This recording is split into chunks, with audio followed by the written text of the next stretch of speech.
Take 10 steps back till you get to where you're going. Just research where you're going.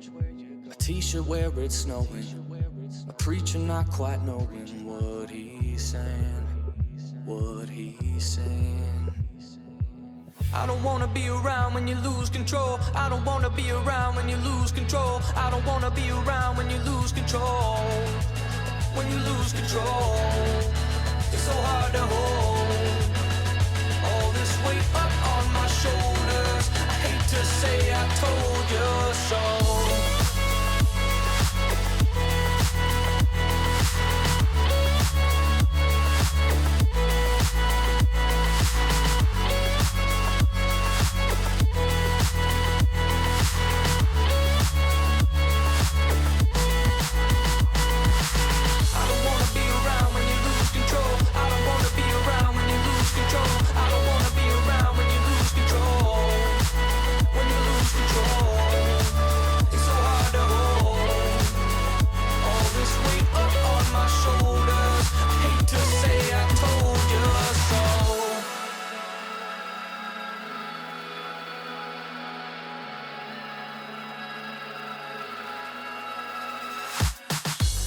Take 10 steps back, then close your eyes and listen, and look from somewhere different. I know that I've been slipping. I fold my tie and ribbon to hide my scars. That's how it starts. Ooh, I don't wanna be around when you lose control. I don't wanna be around when you lose control. I don't wanna be around when you lose control. When you lose control, it's so hard to hold all this weight up on my shoulders. I hate to say I told you so. Yeah, told you so. Yeah, I don't wanna be around when you lose control. I don't wanna be around when you lose control. I don't wanna be around when you lose control. When you lose control, it's so hard to hold all this weight up on my shoulders. I hate to say I told you so.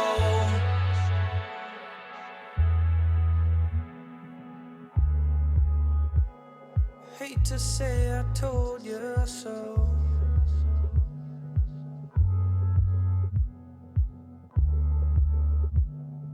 Hate to say I told you so.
Chat.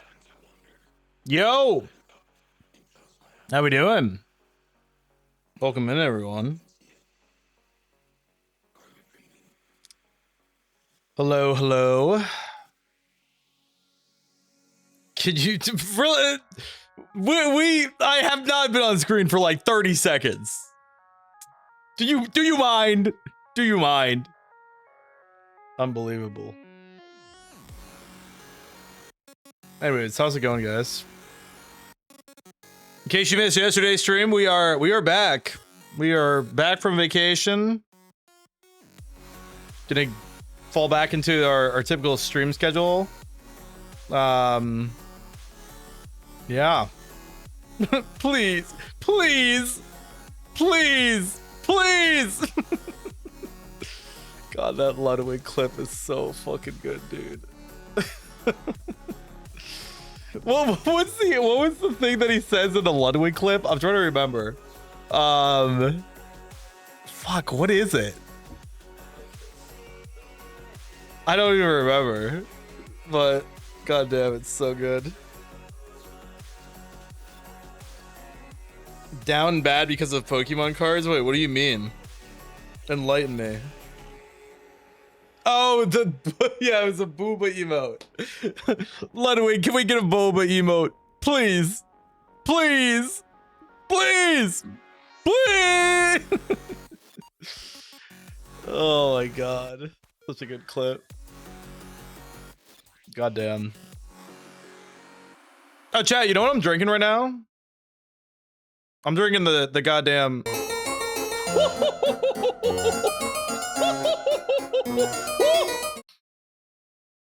Pretty nice, right? It just does that. It just does that when you bring it on screen. It's kind of like it just.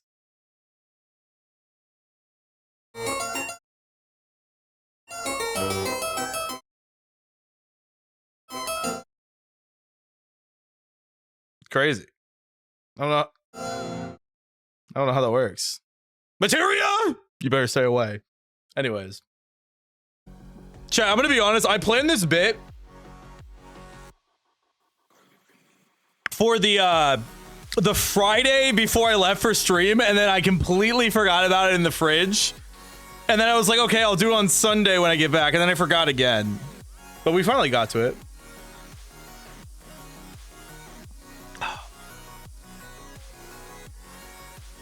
If you're curious, it's a marble soda just poured out. I don't know what the flavor is. I mean, I already recycled the bottle, but isn't it crazy green? Like, look at that shit, bro. It's insane. Melon? It might be melon. That might be it. The flavor is green. Of course, naturally.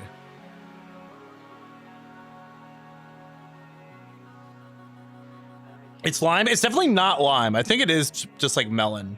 Funny enough, I actually got a Doritos because tomorrow, I mean, really all this week, it's going to be pretty nice. And I'm going to be cooking some burgers tomorrow. So I'm like, I want to like be out on the grill, cooking burgers, drinking a Doritos. Like, I feel like it would, the word lick is banned. Is it really?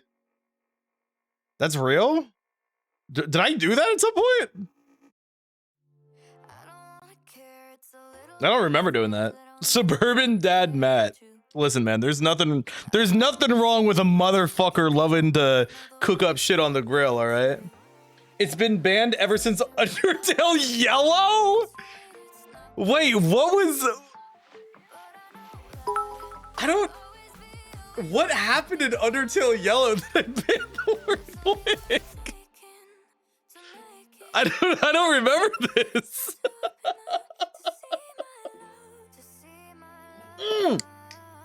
Oh no, I remember because it was oh my god, it was like these it was the corn dudes, right? Because I was watching back the VOD several weeks ago, and I was like, Jesus Christ, Shasta was like fucking horned up for me trying to lick, because it was one of the interact options with like these like corn enemies, was to lick it. And I was like, no, I'm not gonna lick it. And then chat was just like harassing me to lick the fucking corn. Bro watches his own content. I'm my own biggest fan, man. Listen, find me a fucking streamer that doesn't have an ego, all right? Impossible. Mike, Xavier, the 51 months. Joel. Can we get some Joels in chat?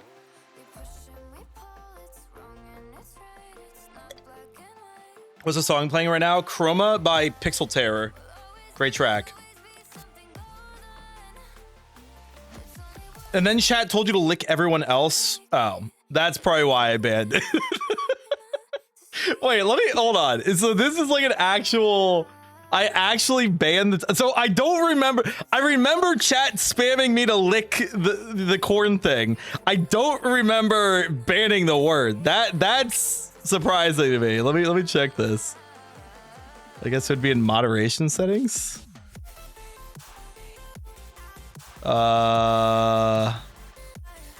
There's probably a banned word list somewhere.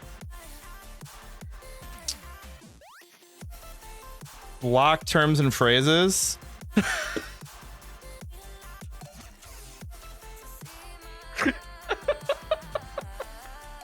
It's literally, chat, is it's literally just the word lick. That's it.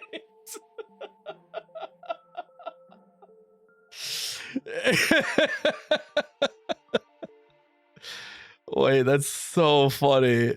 That's so funny. I kind of want to keep it banned. Oh, that's amazing. I have no recollection of doing this. You guys must have really been annoying the fuck out of me. All right, I removed it. I definitely had another set of banned words. I don't know where those are.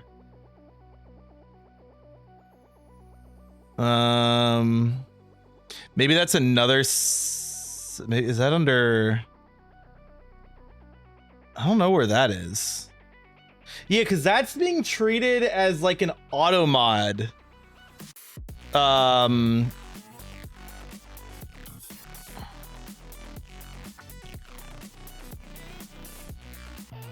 Yeah, I don't know where this other thing is. Because I definitely have other banned words and stuff.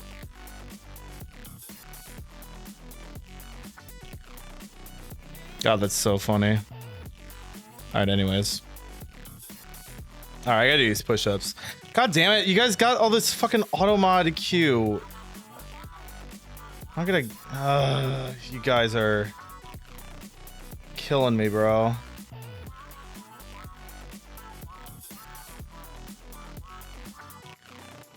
Okay.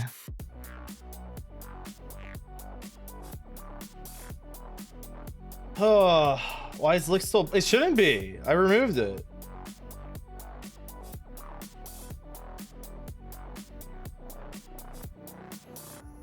Oh wait, is that the messages coming through that were originally blocked?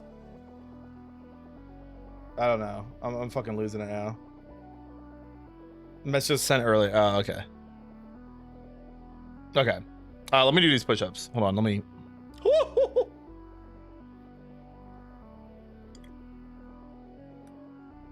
All right.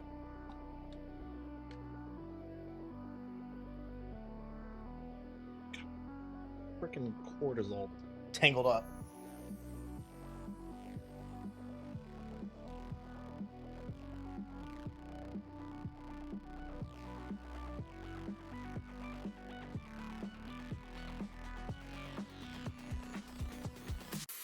Oh yeah, so I'm kind of annoyed. My desk is still kind of in the weird spot after my AC unit got fixed.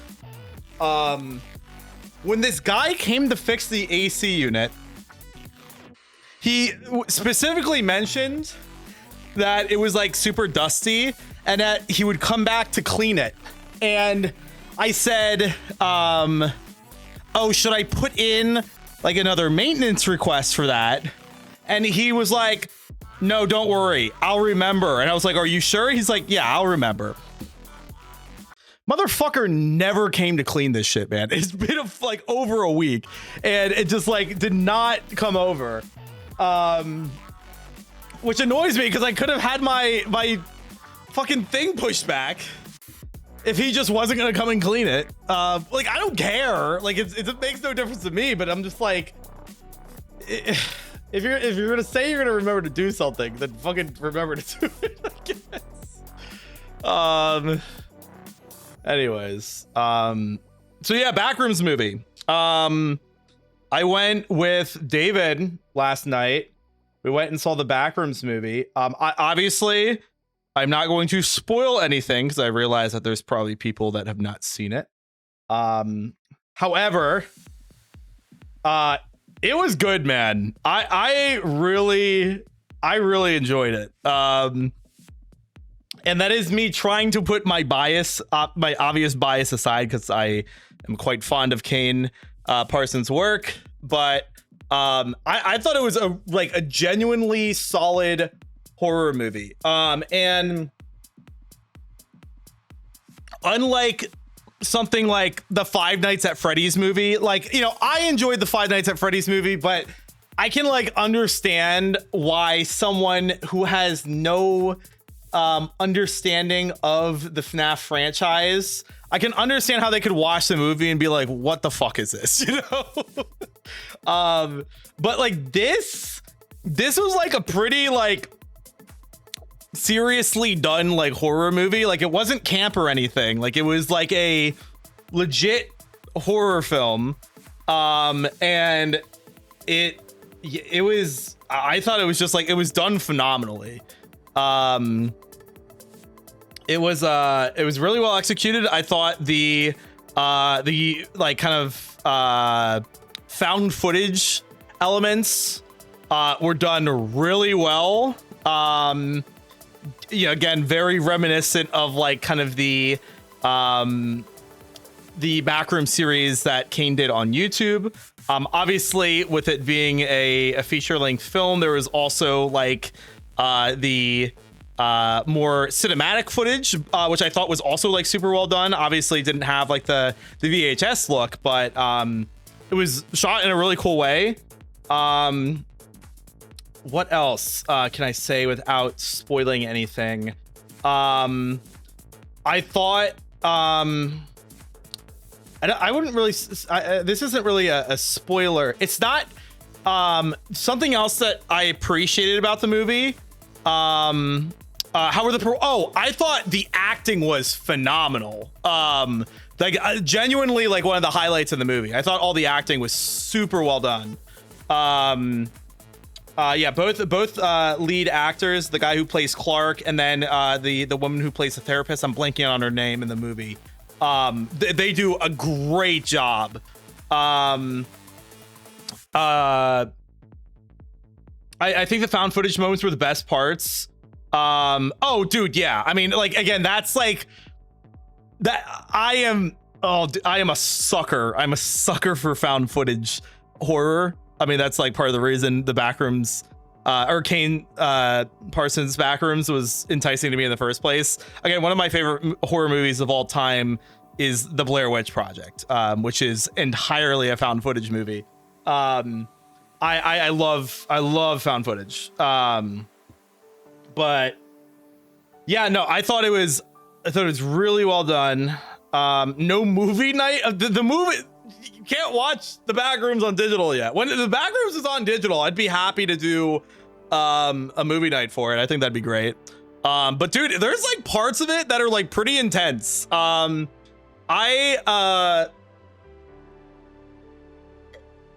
was talking with David before the movie, like a week or two before the movie, that, you know, because it has an R rating,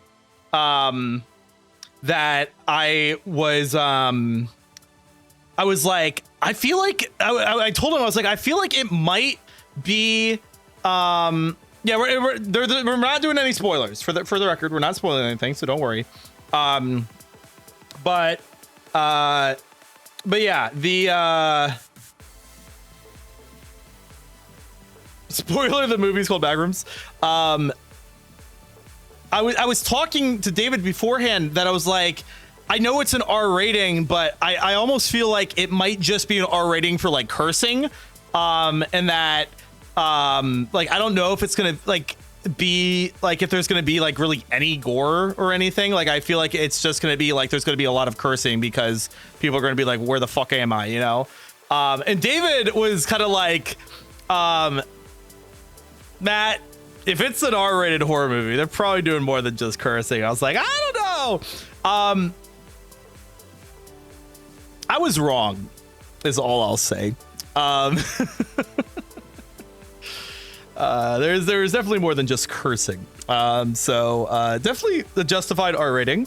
But yeah, it's not like for the record, it's not like a slasher film, right? Like it's not like that sort of thing. But yeah. Also, one of the things, dude, that I appreciate so much about the Backrooms movie, is the trailer does not spoil any of the best moments of the film, in my opinion. Which, dude, so much respect that you get to go in and watch the movie and like the best reveals and shit of the movie are not at all in the trailer, which is like the way it should be, right? And like the thing that's cool is like the trailer's still well done, you know, like it's still like an engaging trailer, but they did it in a way that avoids any of like the best parts of the movie, which is so sick. That was like a realization I had like after the movie. I was like, oh my God, like there is like all of these like big moments were complete surprises, right? But yeah, also, I guess another like non-spoiler thing I can talk about, set design. Holy shit, man. It's phenomenal. I forget the stat, but like the movie was like filmed in like, it was like a 30,000 square foot warehouse where they like built the set out. There's obviously CGI in the movie, but like a really large portion of the movie is filmed in a practical way, with obvious like CGI elements maybe incorporated, but it was like the environments looked phenomenal because a lot of it was real, you know, which was super cool. Yeah, that was like a thing that the came out about the movie, is that like the crew like literally got lost sometimes in the set because it was just a big set in a maze of rooms. But yeah, what else can I talk about that would not be spoilery? I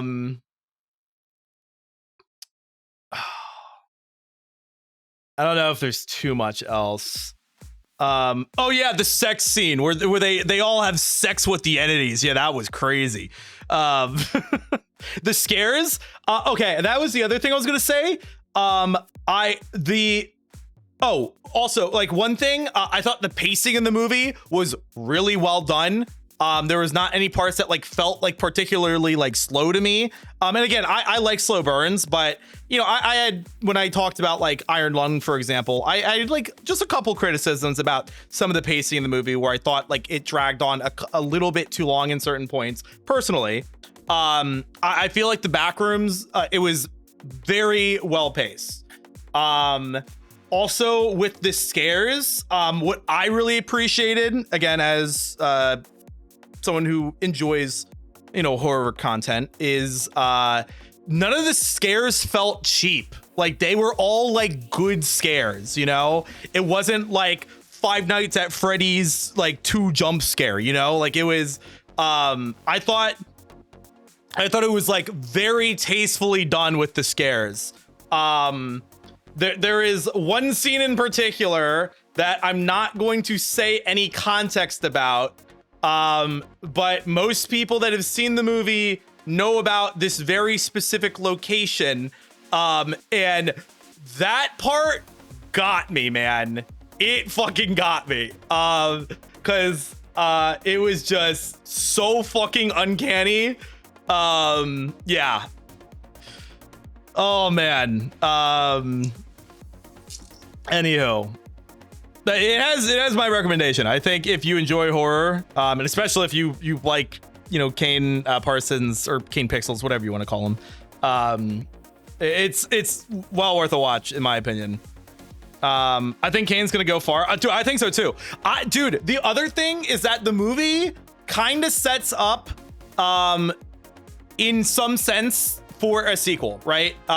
Which, dude, I hope so, because there are, again, I don't want to spoil anything. There are certain aspects of the lore, I guess, that weren't explored in the movie, which made sense because, again, for like somebody, if you were someone who just wanted to go see a horror movie during the weekend, and you didn't know anything about like not only the Backrooms, but specifically like Kane Pixel's rendition of the Backrooms, there is a lot of like of the lore that he's built on the YouTube series that wasn't necessarily fully explored in the movie, which I think is okay. Like, again, the movie itself was definitely more of like character stories, and I think it has set itself up that in a sequel they could explore some of the deeper lore that Kane has built up within the universe. So yeah, I watch the movie when I'm able to watch it at home. And again, if there is in a well-lit environment for the safety of like it, dude, I did catch myself doing like this or like this a couple times during the movie, because you don't got many places to hide when you're in a theater. Do you think it's worth watching on the big screen?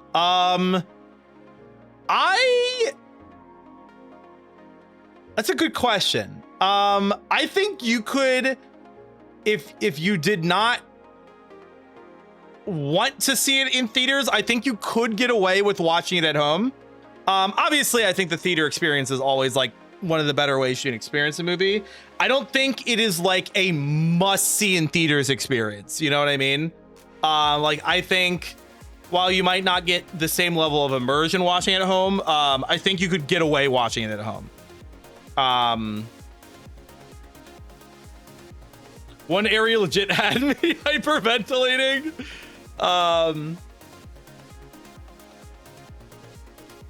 Yeah. Oh, dude, also, that's another thing. The music was great.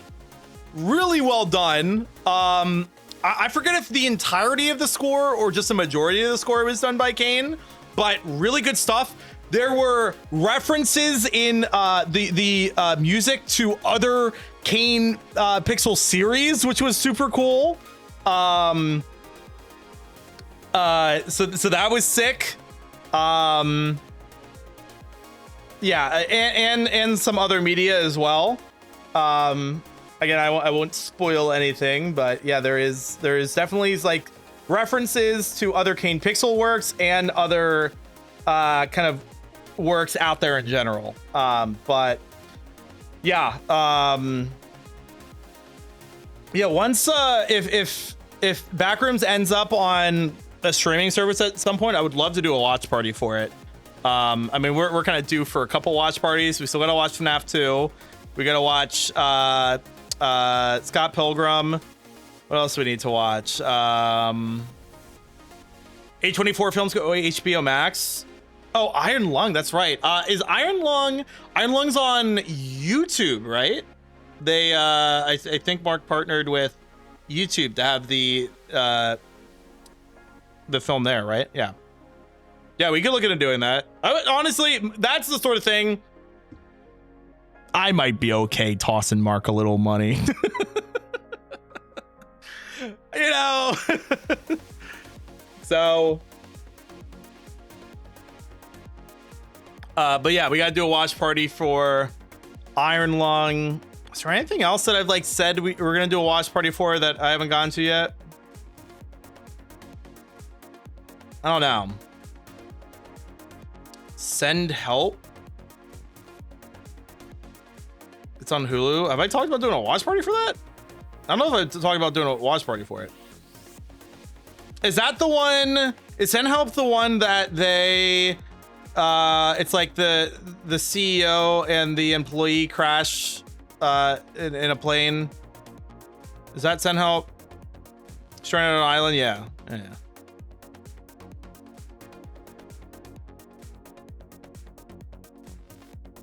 I thought it was that one. Yeah, I feel like there might have been something. I guess like when the last act comes out, that'll be another thing. By the way, so I am seeing the last act this week on Thursday. Obviously, I'm going to wait to talk about thoughts about it until it is actually out. But yeah, I mean, I will be seeing that this week, which is also pretty exciting. Very, very different movie than Backrooms. The Amazing Digital Circus, the last act. So, yeah. Last time I'm saying this, I promise. Matt, look up Obsession. Oh no, I'm aware of Obsession. Obsession is another horror movie. I was talking with David. I'm trying to remember if David saw it yet. Yeah, Obsession. I really want to see. I've heard it's really good. And also, if I'm not mistaken, I'm pretty sure Obsession's a pretty small budget movie too. Kind of similar to Backrooms, because Backrooms was like what, a 10 mil budget. It's been doing fantastic at the box office. Yeah, exactly. So it increased on its second weekend. That's pretty cool.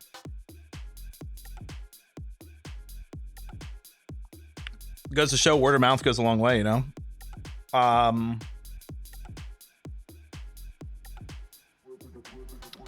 70 movies coming out that are actually good, it seems. Yeah. Spoiled for choice. All right. Chat, as much as I would like to keep stalling,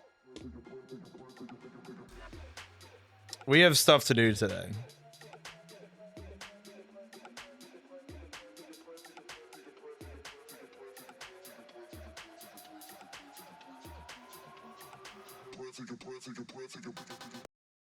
It's time for Celeste.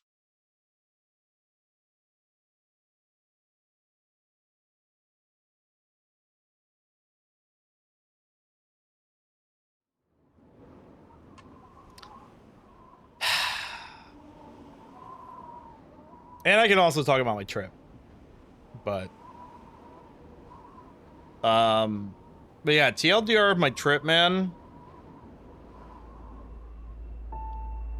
That shit was like life-changing, man. It was like the right trip at the right time. It was honestly so amazing. Okay, did I do this shit, bro? Oh my god, I need to like relearn all this. Oh no, that's right, I jump off, then do another wave dash.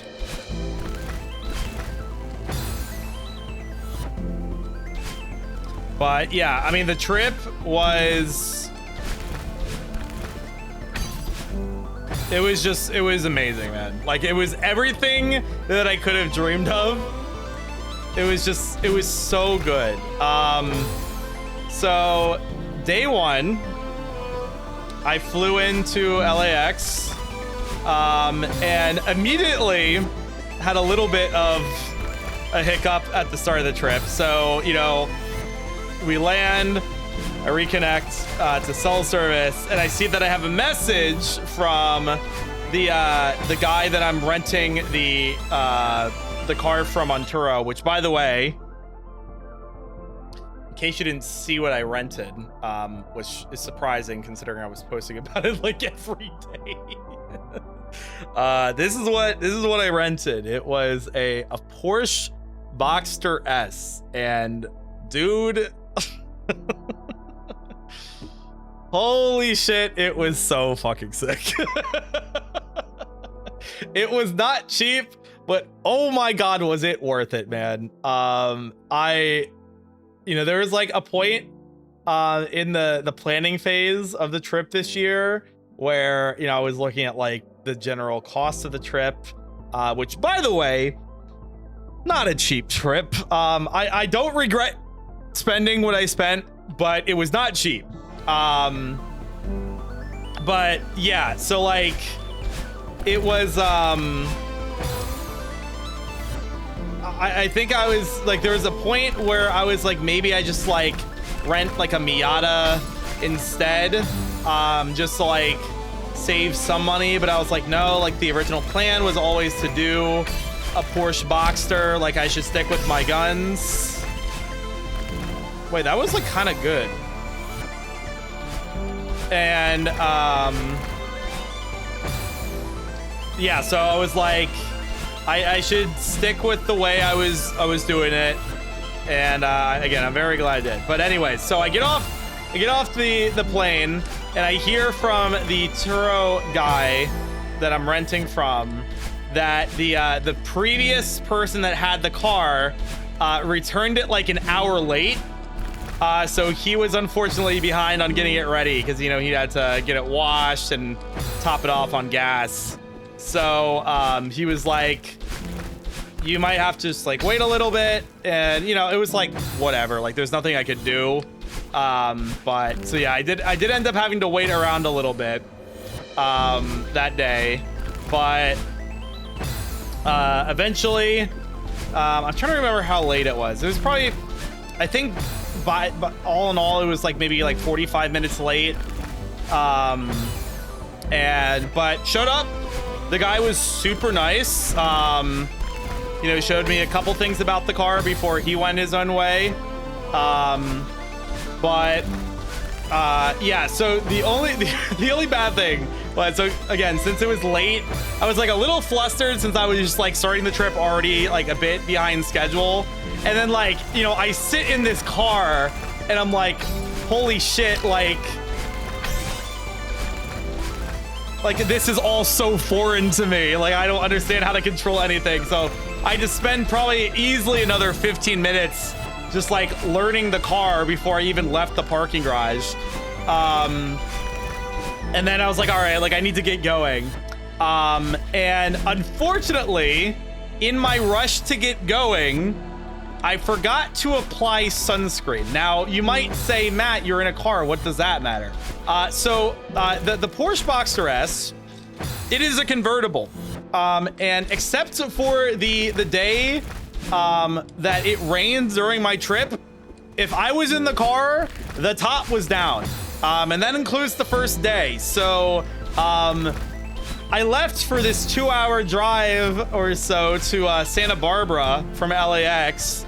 And I had no sunscreen on with the top down. And as you could expect, I got burnt the first day.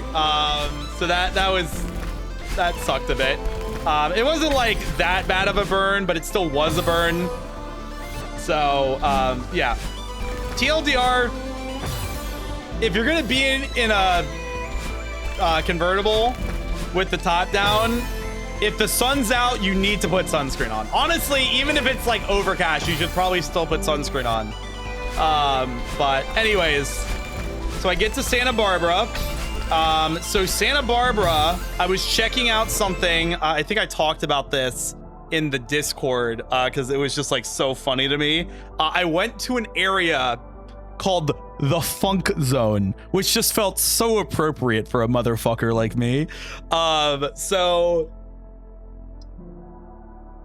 the Funk Zone is an area of Santa Barbara that has like a ton of wineries all within like several blocks of each other.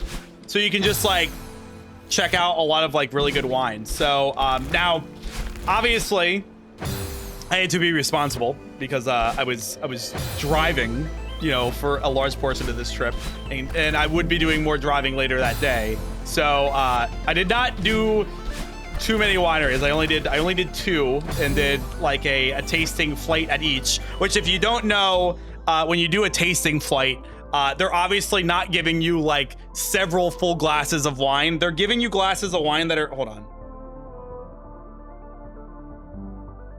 that are like maybe filled that much, probably less. Because you're just like getting a bunch of wines to taste, right? Actually, that's probably about right. So like the total flight, you're probably getting a little over like an actual glass of wine. But it's not like a ton, right? So yeah, the first winery I went to was good. The second winery was also good, but what was the standout at the second winery was the people that were serving the flights were super chill. I was talking with one of the guys who was, like asking like what I was doing in Santa Barbara. I mentioned that I was like doing this whole trip. And at some point, I mentioned that I was going to be like stopping in Monterey, and he's like, oh, I actually like grew up in the Monterey area. And I was like, oh, like that's so cool. And I was like, if you have like any recommendations for like Monterey, like feel free to let me know. And he was like, yeah, like, I'll just give me a little bit to think about it, and I can let you know some places. So anyways, at some point, this guy came back. He gave me some different recommendations. He gave me 4 in total. And I ended up doing 3 of the 4. So he recommended the Monterey Bay Aquarium, and he would be one of 3 people that I would speak to recommend that. He recommended in Carmel by the Sea, which is like the town directly next to Monterey. He recommended this bakery that's allegedly really good, and like sells out really fast in the morning. That was the one thing that I wasn't able to do, because I wasn't going to be in Carmel by the Sea during my Monterey day until like the late afternoon, early evening. So that was like the only thing I didn't do out of his recommendations. But he also recommended this Italian restaurant in Carmel by the Sea called Vesuvio that had a rooftop bar.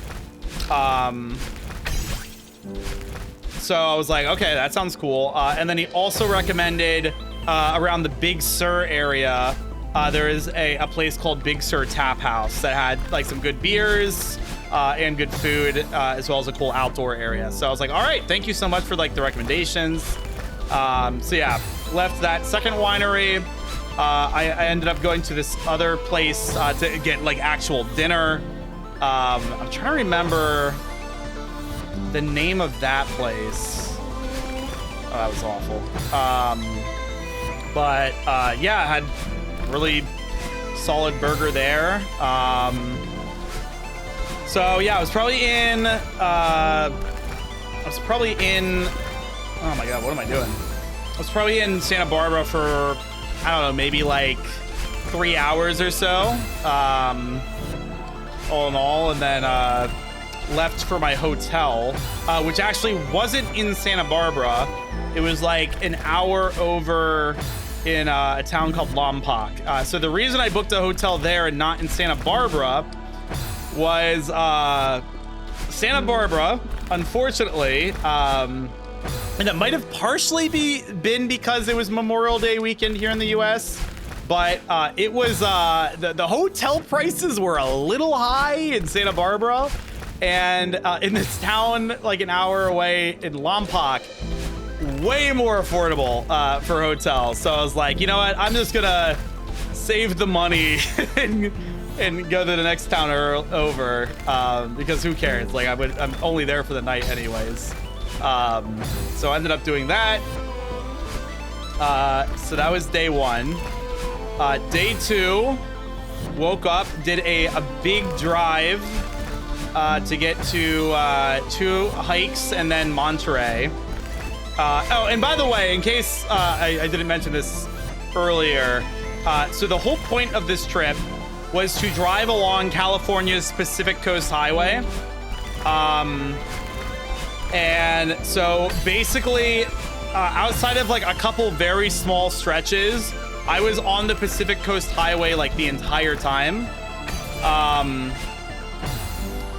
So day 2, I had to drive like a good 3 hours to get to my first hike. I'd be driving along Pacific Coast Highway, and going through some really cool like areas within that were on that highway. And then again, there were 2 hikes that were like 20 minutes apart distance wise, and then I'd be heading into Monterey. So yeah, so I do this drive up, and dude, the views were just like insane. Like it is the most picturesque road I have ever been on. Like it's not even fucking close. Like it is like hard to find a bad view when you're driving PCH between like Santa Barbara and Monterey. And so the best part was there's one point where I'm driving and I had this moment that I was like, I know this road. And the reason I did is because on Assetto Corsa, the racing game, I had probably around 3 years ago when I first had the idea for this trip, I had downloaded a custom map, like a community made map that was a certain stretch of Pacific Coast Highway. It was like basically one of the most iconic parts of the highway, where it was like all these like super tight turns with like beautiful ocean views, just like on this cliffside directly next to the road. And it just clicked that I was like, holy fuck, I'm on this road. Like I'm on this section of the road because I have driven it so many times in VR. That I knew the curves. Like I fucking knew the curves. So like I'm driving and I'm just like, oh my god, I'm on it. So it was like so surreal. It like literally felt like a dream. And being like, dude, like, and like I drive by like what I know is like the spawn point of the map, which is like this like kind of parking lot area, and there's like actually something there. It's like a whole set of like shops and shit. And it was like it was so fucking crazy. It was like I've recorded a crazy amount of footage of like this trip. The goal is to hopefully make some videos out of this. That's the goal, because like I recorded all the footage, so I might as well like put it into something. So hopefully you guys will get to see that at some point. But yeah, like this whole moment was all captured on camera, which is super cool. But yeah, that was so cool. Just like, again, having like the slow realization that I was like on this iconic stretch of PCH that I've like, you know, idolized in this like video game format. And dude, by the way, props to the person that made the custom map in Assetto Corsa, because it was spot on. Like at least from like the road, it was so well done. Because it was like exactly the same. It's like exactly the same in real life. But anywho, so that was cool. Eventually I get to my first hike. Very, very beautiful views. You know, took a bunch of like photos and videos while I was there. At some point I get down like pretty close to the water, like on like the shoreline. It was like, the shoreline had, it was like a rocky shoreline, but not like jagged rocks. Like it was like a bunch of like rounded rocks, but they were like sizable, like maybe like this large or so. And that was just like all along like the shoreline of like this hike destination, right? So I'd like sat down for a little bit, maybe for like 10 minutes or so, just like, you know, taking in the nature, enjoying like the sounds of the waves and all that. And after, you know, relaxing for a bit, stood back up, went to just record like a couple more videos on this like DJI Osmo Pocket 3 camera that I was using. And I like just finished the video. I was going to put it back in its like protective case. So I was looking at the camera and not where my feet were.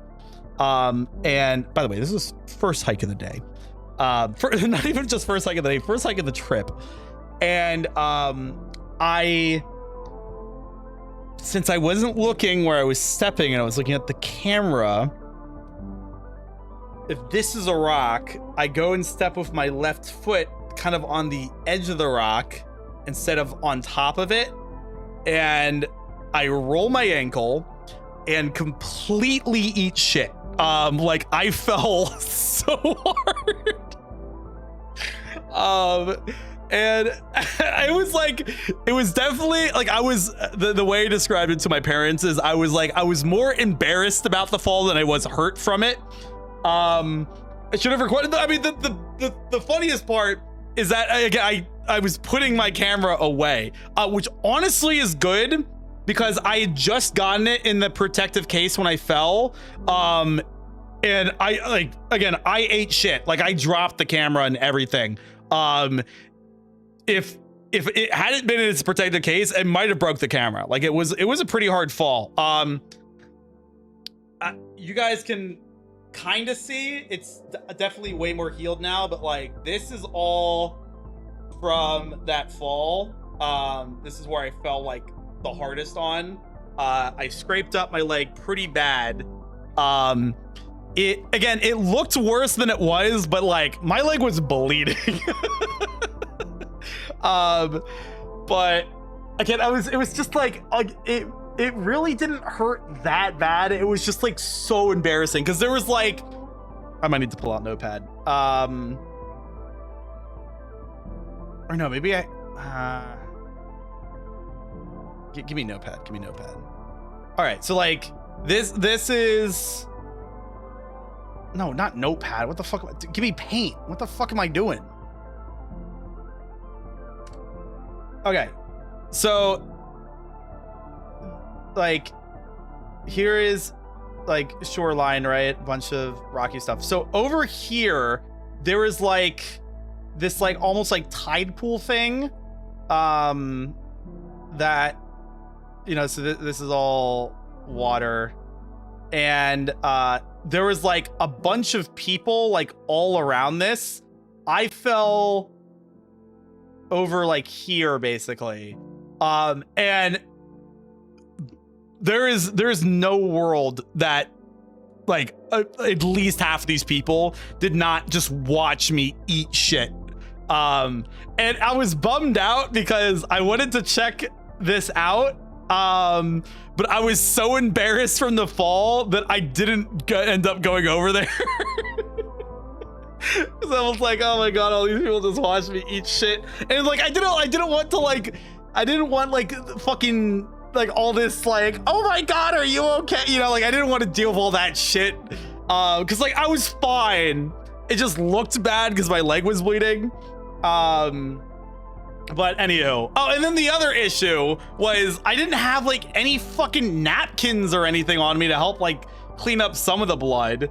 So it was just like, I ended up having to use like a tissue that I had to like try to at least partially clean it up, which did a good enough job, I guess. But, yeah. So anyways, bit of a bluff again, first fucking hike of the trip.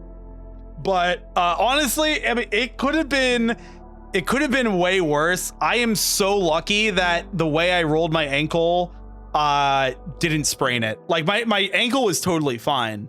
And like it could have easily have been like a sprain, which dude, like day 2 of the trip would have fucking sucked. But anyways, did the rest of that hike. It was really cool. Ended up going to the next hike, which again was like 20 minutes or so away. That was the first hike that I got to see the redwoods in California, which are these trees that are just like very large. And that was a cool hike. It also had a waterfall at the tail end of the out and back, which was cool. So that was great, very picturesque. And no falls on that hike, so that was good. But yeah. And then after that, got into Monterey. I got into Monterey a little bit later than I was expecting. Ended up going like straight to my hotel. I, check in, and they informed me at this hotel. So I was gonna be at this hotel 2 nights. And so, I check in, and as I'm checking in, they hand me these like 2 pieces of paper, and they go, "Oh, just so you know, as like part of your stay here, these are passes for complimentary glasses of wine at the hotel bar." And I'm thinking, let's fucking go. Free wine. I mean, not free. I mean, I paid for it incidentally as part of the hotel fees, but I was like, dude, let's go. That's awesome. So I get to my hotel room, I drop off all my stuff, I shower because I was like gross from the hikes. And then I'm like, all right, like, let's go to the hotel bar and get our free glass of wine.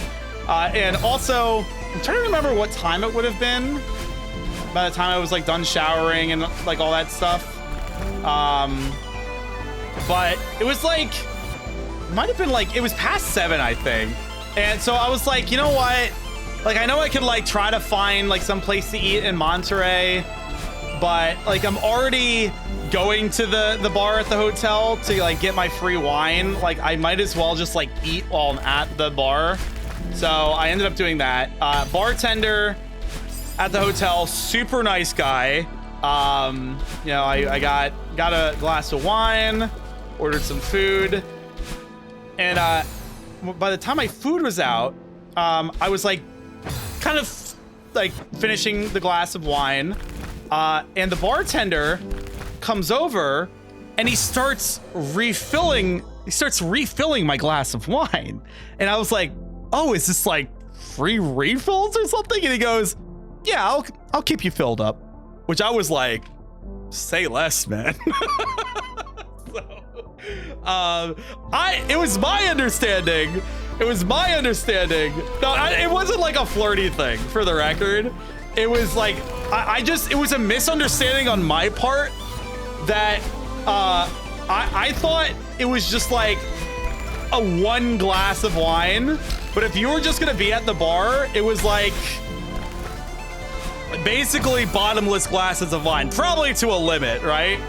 But anyways, I probably had a total of like 3 or 4 glasses of wine. I was kind of feeling it by the time I closed my tab. I also tipped the guy very nicely because bunch of free wine. I feel like it was the least I could do. But yeah, so then, I'm a bit intoxicated and I'm like, all right, well, I still need to like get a bandage for like this wound on my knee. So I walked through like Monterey to a CVS that was maybe like a 10-15 minute walk away. Get there, get some Neosporin and Band-Aids, and then on my walk back, because I was intoxicated, I'm like, damn, I'm like kind of hungry again.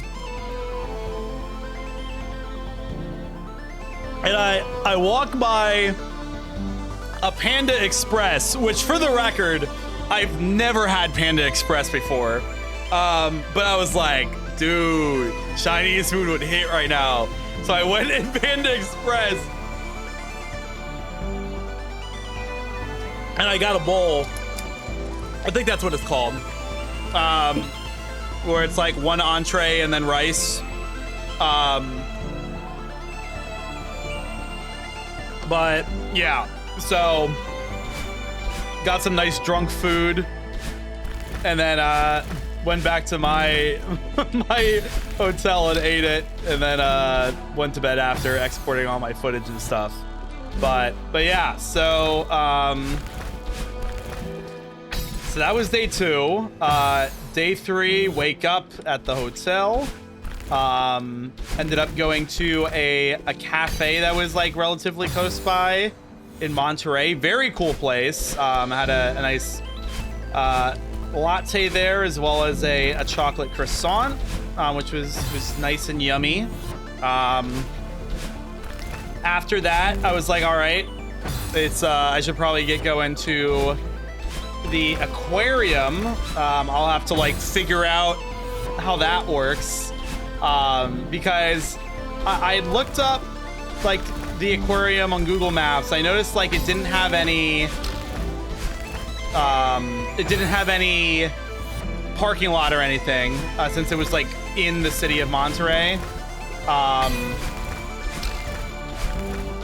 So I was like, all right, well, I'm probably gonna have to like find some way to like take public transit there. Like technically I could walk. It was just gonna be like a really long walk. But I was like, let me just like see if I can like find a bus or something to take over. So I find like the bus station that's nearby. There's actually a bus there with like the driver kind of standing outside the bus taking a break. So I go over, I'm like, hey, like I'm just looking to get to like the Monterey Bay Aquarium. Is like, could I take this bus to get there? He goes, oh, this bus like doesn't go there, but there should be another bus coming soon.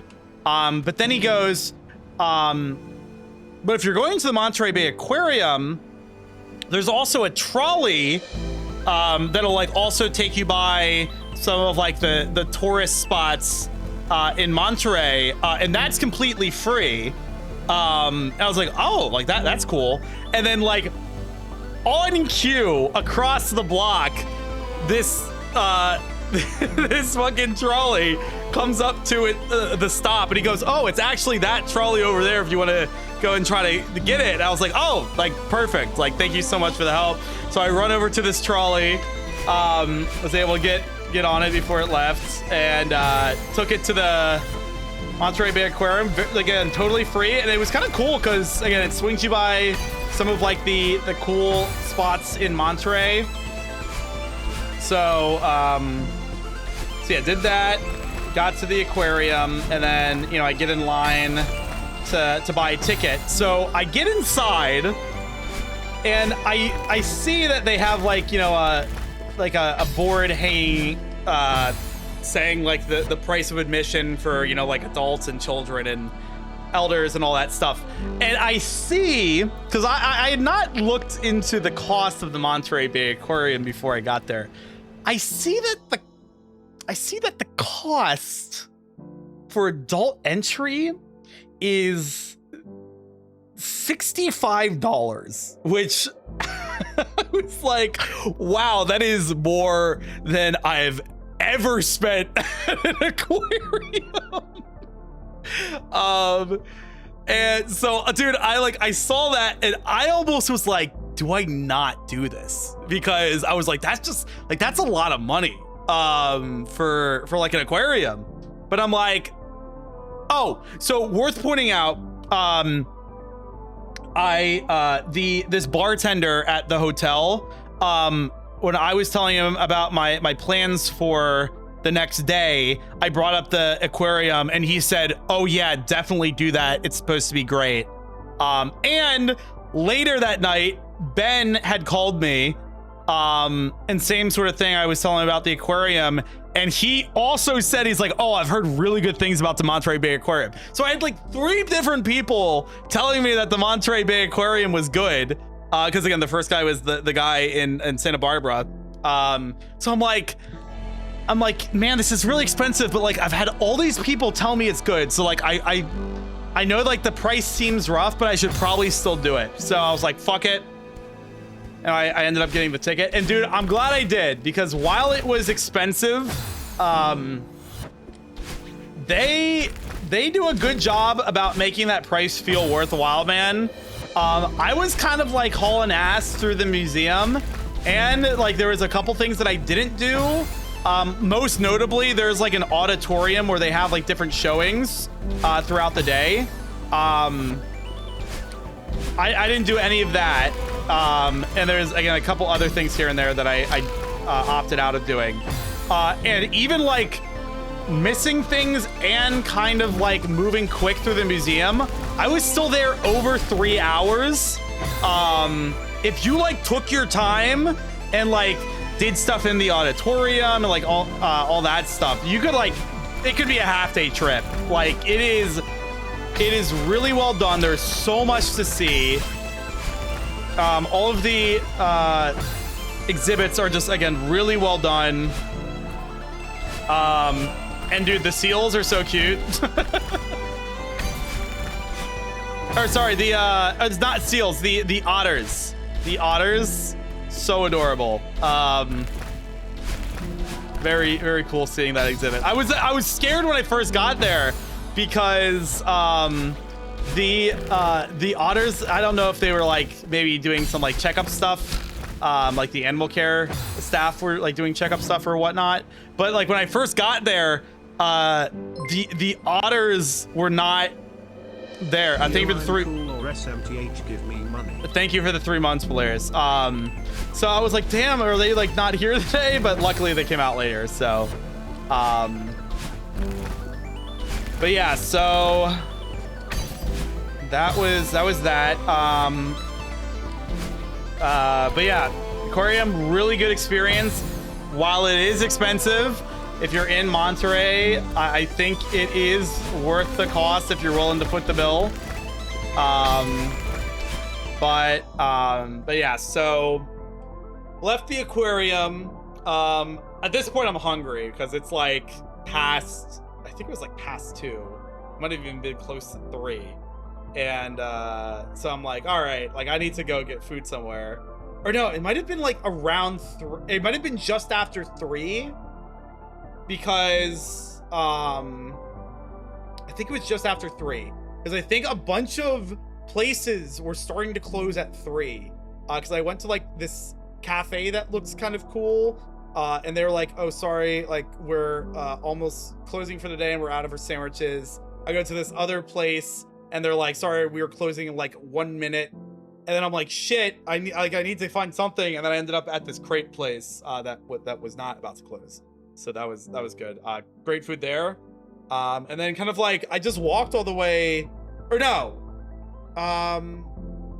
Oh my God, I'm mixing up my order of events. After the aquarium, I hopped back on the trolley and got off at this stop by, I think it's called a wharf. Let me look it up.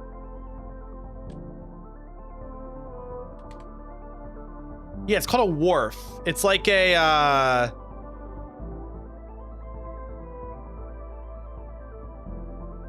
platform built along or out from a waterfront for loading and unloading ships. But it was like, you know, there's like a bunch of like restaurants and stores and stuff out on it. It's like kind of like a pier, to at least in appearance, in my opinion. But yeah, so I took the trolley to the wharf that was in a pier. Okay. I regrettably give you a +2. But yeah, so I went to this wharf that was in Monterey. And so the only issue, because I was like thinking maybe I get food somewhere on the wharf, and I guess it should have, in hindsight, it really should have made sense given like where I was, but most of the places were seafood, and I don't really like seafood, so and like the places that like had other stuff, they weren't like particularly cheap, so I ended up not doing anything on the wharf. But anyways, I ended up walking through like downtown, and that's where I found the crepe place, and then I just walked all the way back from there to my hotel, which was a very pleasant walk. Yeah, Monterey was it was a cool area. So, but yeah, so I get back to my place. The next thing that I had planned was this thing called the 17-mile drive. Or it's called 17-mile drive. Like that's literally the name of the road. And it's, you know, like realistically a lot of like wealthy people and stuff that live in that area.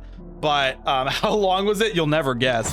But there was also like a bunch of like stops and stuff along the way for like sightseeing and whatnot. It was one of the things that like I kind of planned into my trip, and it was okay. It was like just okay. I don't know if it was as must see as I was like anticipating it to be. Like I think the aquarium was way cooler than 17 Mile Drive, but it was still a nice way to kill some time. But yeah, so after that, I ended up leaving for Carmel by the Sea, which is the next town over, and I went to Vesuvio, which was the restaurant with the rooftop area that the guy in Santa Barbara recommended. Very cool place. Very, very cozy outdoor area on that roof. Ended up getting a pretty good pasta dish, and yeah, it was nice. I intended to explore some shops and stuff in Carmel by the Sea, but as you'll find out is relatively on brand for the trip. A lot of the shops ended up just being closed, so couldn't do the shops. But I ended up just driving along. I think the road was literally called like Scenic. It was like Scenic Drive was like the name of the road. It goes right along the beach in Carmel by the Sea. And you know, appropriate to the name, it was a very scenic drive. No false advertising there. The road names are wild. Yeah, the road names are quite on the nose around Monterey and Carmel by the Sea, it turns out. But yeah, did that, watched the sunset. Very nice. And then ended up heading back to the hotel from there. Got my other free glass of wine. You know, told the bartender about my day and all. And that was it for day 3. So then day 4, left Monterey and went up towards Santa Cruz, but I didn't go straight into Santa Cruz. I actually went a little bit north of it to go to another hike that was going to be more redwoods. And dude, I thought the redwoods during the second hike of the trip were large. These redwoods at this third hike, insane. Like just like so unbelievably large. It was crazy, man.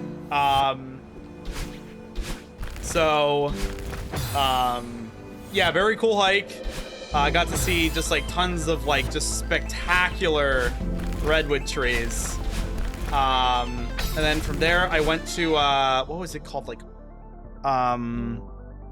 was like Arched Rock State Beach or something, which is in Santa Cruz.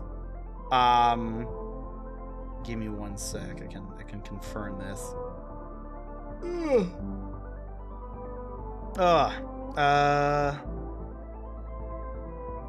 Oh no, Natural Bridges State Beach. That's what it's called. There's these rocks that are like kind of an arch shape, like a bridge. So yeah. So I went there, explored the beach, explored some of the trails that were around. They had like a trail where like monarch butterflies usually are. Unfortunately, it was off season, so I did not see any of the monarch butterflies, but it was pretty cool. And then after that, I went, checked into my hotel in Santa Barbara, or sorry, in Santa Cruz. That was a pretty cool hotel. The hotel itself was a little bit peculiar in terms of like the room. Like it was kind of giving this place was once old and they tried to cheaply flip it. But like the view out my door was pretty sick. Like I had basically a partial view of the Santa Cruz boardwalk out my front door, which was nice. But yeah, so after settling in my hotel room and getting showered, went out to grab dinner. There was also a wharf in Santa Cruz. I think it was considered a wharf and not a pier, or maybe I'm wrong, but I ended up going to this I think it was like a Hawaiian fusion cuisine place, which was pretty neat. Had some good food there, dude. This bartender that I spoke to, his name was Jeremiah. He was like quintessential surfer dude, man. Like he had like the long curly hair, you know, like had like that tonality in his voice. Like he did surf, but he was like so chill. He was like really interested in hearing about the trip and all. And yeah, it was pretty cool. So, and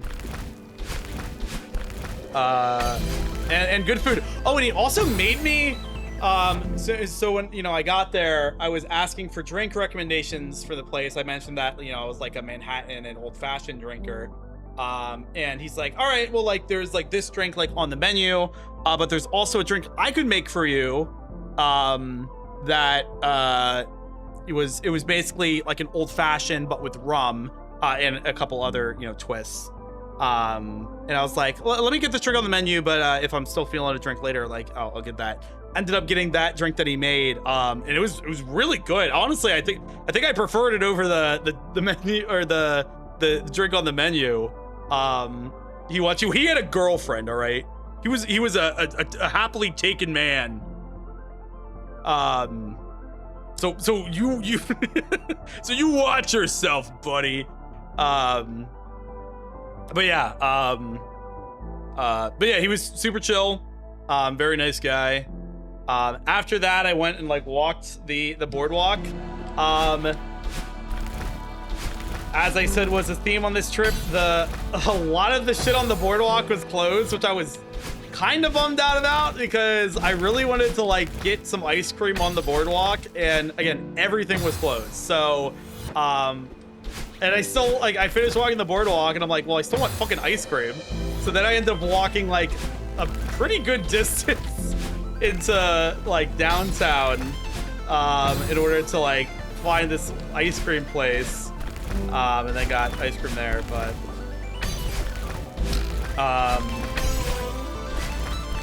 oh, damn it. But yeah, so, then ended up going back to my place, and that was it for, what, day 4? Yeah, day 4. Right?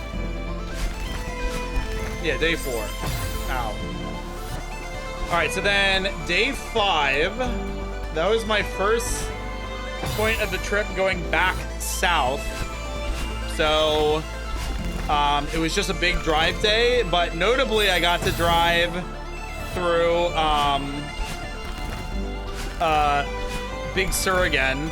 I was able to, while I was in the Big Sur area, stop at Big Sur Tap House as per the recommendation of the winery guy. Great recommendation. He was 3 for 3 on the recommendations that I took him up on. Yeah, I mean, it was super cool location. Got some good food. Had a nice imperial stout while I was there.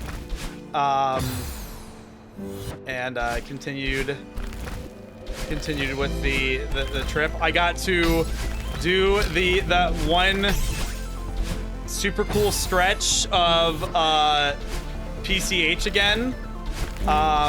Except I was oceanside that time. It was literally, dude, it was literally the best drive of my life. Like, it was so amazing. I got worried at one point because there was road work, and so it was down to 1 lane, and I was like, shit, like I don't know how like far this is gonna extend, but luckily it didn't extend far. And the thing that worked out perfectly is, you know, they were letting one direction go and then letting the other direction go. So I got to like the front of the line waiting for the you know, heading south.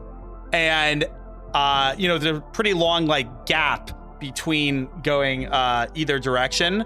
So by the time I got through, any of the cars that would have been ahead of me going south were like well ahead of me, which meant I had completely open road for like several minutes on like the best part of PCH to just drive this fucking Porsche Boxster S. And again, it was the best drive of my life. Like I will remember it forever. It was fucking peak, man. And then, you know, so I do literally, yeah, like literally get an event. I do this drive. I get to pull off again at like what was like the spawn area of the Assetto Corsa map that I downloaded. Got to check out like that area. There was like a cool lookout. And anyways, you know, there's a bathroom too, which was great because I really had to use the bathroom, so stopped there. But yeah, dude, it was like I just did like the best drive of my life.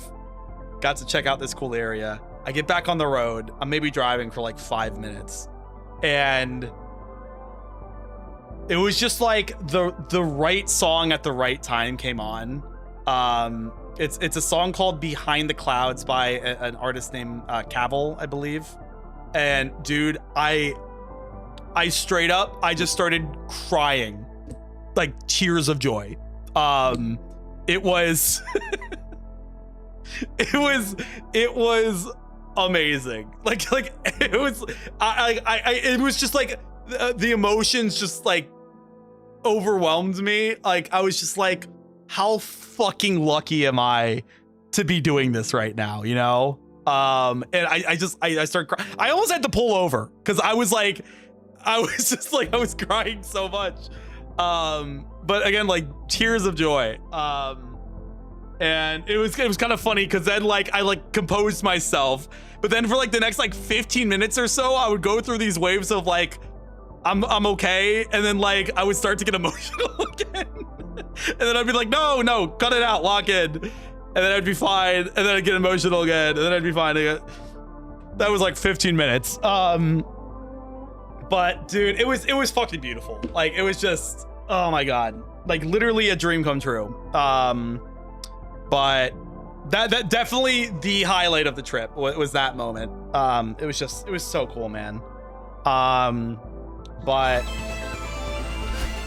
yeah, so anyways, got to drive, you know, a bunch more beautiful parts of the PCH all the way down to an area called Morro Bay, where there's this big rock, this really big rock called Morro Rock.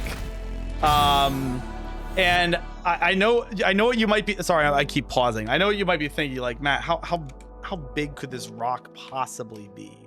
You know, dude, it is not a boulder, it's a rock. All right. That's the fucking, it's a big ass fucking rock. It's fucking huge. Like, god damn, man. Look at the fucking size of this thing. That's a car down there. So got to check this out. It was pretty cool. But yeah, that was like, I think one of the earliest days for me.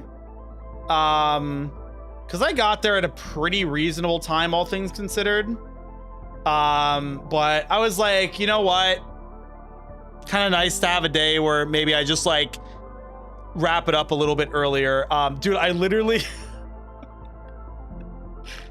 I got Domino's because I was like, they're like on my way to the hotel, I like passed Domino's and I was like, you know, low key, that shit would kind of hit right now. So I got fucking Domino's. Sue me, man. But yeah, so that was day 5. So day 6 day 6 was interesting. And the reason it was interesting was when I woke up, day 6, it was raining. And you know, my fucking luck that when I plan a trip late spring, early summer in California, a place that is infamously dry, so dry that it gets wildfires. Of course, when I'm there, it finds a day to rain. So that was an unexpected thing. I kind of had to rework that day because I was anticipating kind of like the day prior when I was going south that I was going to be like stopping at a bunch of like pull-offs and stuff for like views, which I obviously wasn't really going to be able to do with it raining. So so that was an issue. So I kind of had to make some last second plans and ended up working out. But I ended up going to this place called Madonna Inn. They have a cafe that is known for the cake. So I went there, you know, grabbed a coffee and got cake. Dude, the fucking slices of cake were kind of ridiculous. I'm not a motherfucker to leave like a dessert unfinished. I took a box home, or not home, to Ben's house because I could not finish the cake. It was so much cake. So that was interesting. The other thing that I did to kill time that day, I just south of one of the Madonna Inn was not in Morro Bay. It was in a adjacent town called it's like San Luis Obispo or something, or Obispo. It's usually referred to as SLO for short. So that was where Madonna Inn was. And then just a bit south of SLO, there's a place that has a bunch of like, kind of like hot springs and stuff.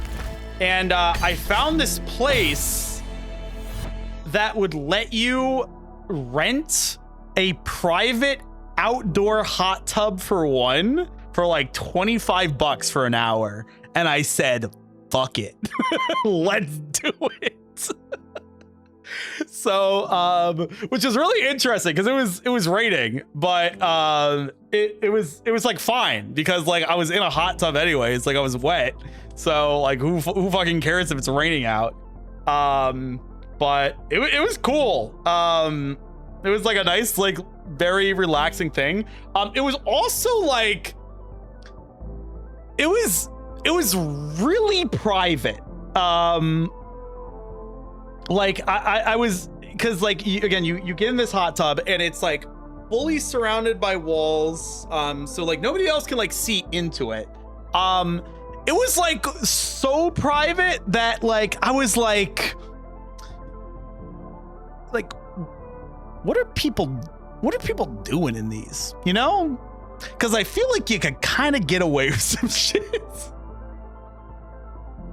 And like you can book these hot tubs for one person or two people, and you gotta wonder, the people that are booking it for two, what are they getting up to in there? It's really private. So I feel like as long as you aren't being too loud, you could really get away with some stuff. So anyways, so that was interesting, but yeah, anywho, but yeah, big rainy day. It was the one day that I couldn't have the car's top down, which did suck a little bit, but you know, what can you do? But yeah, at least fortunately, once I was like close to LA, the rain did stop and I was able to put the top back down. I got to go to Santa Monica Pier, which I'd never done. Hello? Oh God, my entire computer froze. Are we good? That was weird.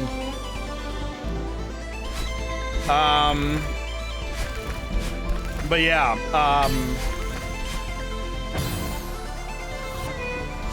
it was like one of those things that I was like, I gotta do Santa Monica Pier. I feel like, I don't know. The parking for Santa Monica Pier was like 20 bucks, which wasn't like absurd, but it was also like, I paid like $10 for some of the state parks I went to. Like, really, it's like 20 bucks to park at Santa Monica Pier, but I don't know. I guess it's LA and LA is expensive. But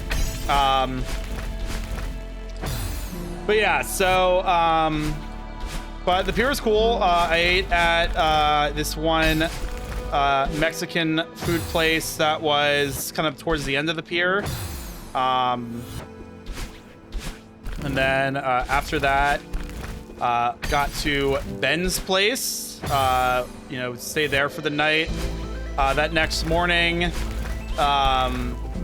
we went to, the next morning I did, oh my God, what am I doing?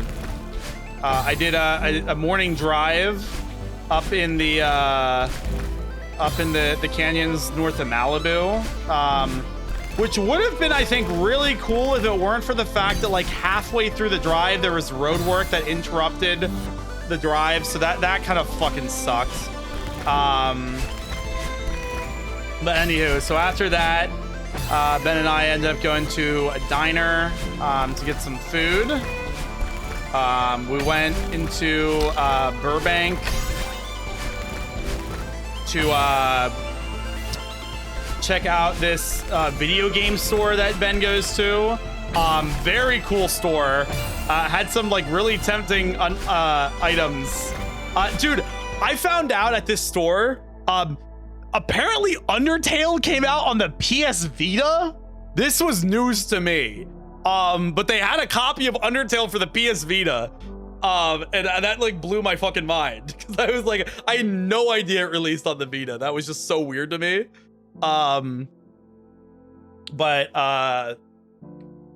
you know, I consider myself a pretty decent Undertale fan. I never knew it released on the Vita.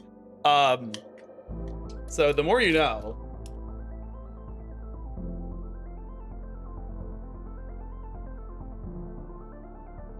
But yeah, so we did that.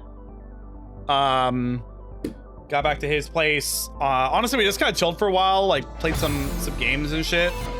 Ben has kind of a ridiculous video game collection. So we just like played a bunch of games and stuff. It was pretty fun. And then what else? We ordered some pretty banging Chinese food. We ended up doing another drive that evening during sunset up in Angeles Crest, which was beautiful. Got some like really cool pictures and videos of my car up there. There was actually another car guy who was there taking photos of his car. I still have to reach out to him on Instagram because he got some photos of the Boxster that I would love to see. But yeah, he was super chill. He was from Arizona, so he was also on vacation. But he had like driven all the way out. But yeah, and then went back to Ben's place, gamed a little bit more. Or no, actually, I think we were just like watching YouTube and shit at that point. But yeah, that was day 7. Went to bed at a decent time. Woke up day 8. Took my car back to the parking garage, which was very bittersweet. It was so hard to say goodbye to that car. But you know, I had to. Took the shuttle to the airport and then took my flight back. And shout out to David for picking me up from the Philly airport. So I didn't have to pay for an Uber or take the train. But yeah, that was the trip. It was so good. And it was like also it was so cool doing it fully solo. I definitely think that maybe for some people it could be a little intimidating because like it's a lot of like sitting by yourself at like restaurants and stuff, which like you kind of just have to be okay with. I don't care. I don't give a shit. But dude, honestly, like bars are your friend. Even if you're not like getting like drinks, like alcoholic drinks, like bars are great because a lot of times the bartenders are just friendly and you can just strike up conversations with them. But I don't know. Like, I feel like if you have the opportunity to do a solo vacation at some point in your life, and obviously if you can do it like within your budget and safely too, because I think there's a lot of considerations safety wise that you need to make if you're doing a solo vacation, especially if you're like a woman or something, because obviously, you know, being a woman on your own, exploring places that you haven't been to, you know, you gotta have some extra caution. But I don't know, man, it was like such a cool experience. I feel like I got to like find myself a bit, and yeah, I don't know. I think like if you have the ability to do a solo vacation, you should take it, because it's such a cool. Sorry, I muted by accident. It's such a cool experience to be able to have like full control over your trip, and kind of do everything like the way that you would like to do it, not have to deal with like working out or, you know, compromising with other people's plans and stuff. And listen, vacationing with friends and or family and stuff is great too. Obviously that's been basically every other vacation I've ever done in my life. But I don't know, it's nice to just like wake up every day and doing what you want to do, you know. It's pretty fun. So all right, we've been yapping a lot. I think I need to kind of lock in.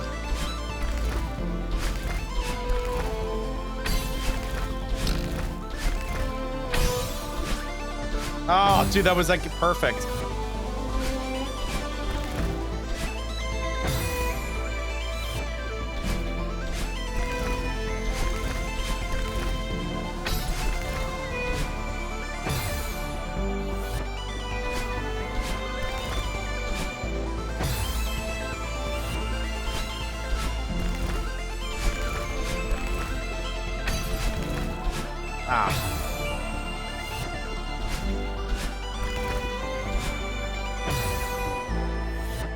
Watch Bav do it. He'll do it as well. I wish that was how it worked. Unfortunately, I don't believe that is how it works.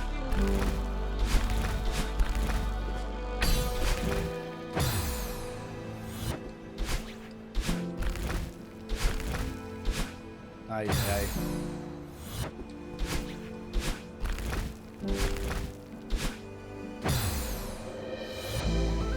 Oh yeah, Pat, future Pat, how's it going?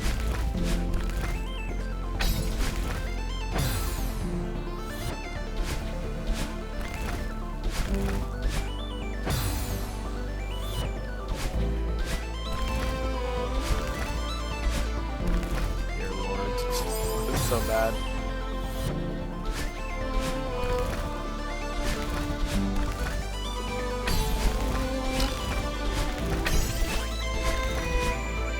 Oh, that was pretty good.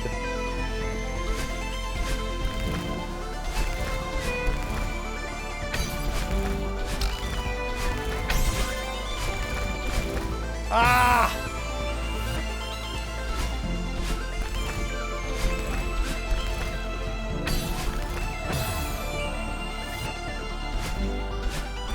It's crazy how much this hurts my thumb.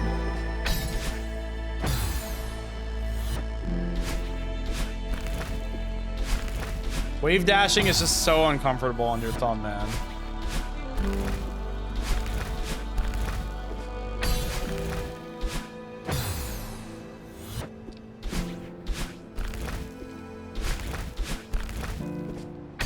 If you're playing on controller, that is.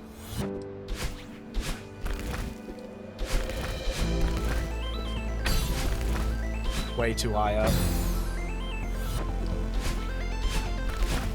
Whoops. Okay, that was... I don't know what the fuck happened there.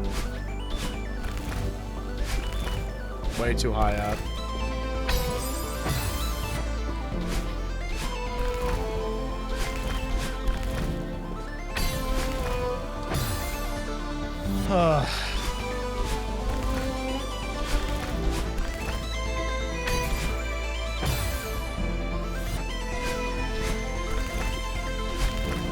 Jesus Christ.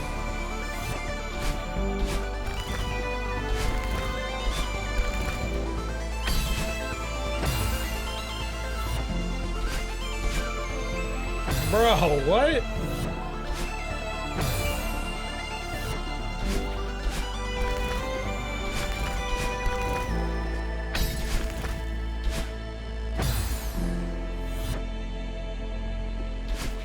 You're getting so good at wave dashing, I disagree.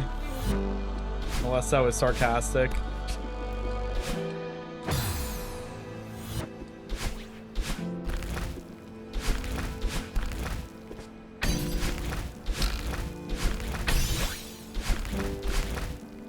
If I was good, it's not sarcasm. If I was good, I'd be done by now. That's the way I see it.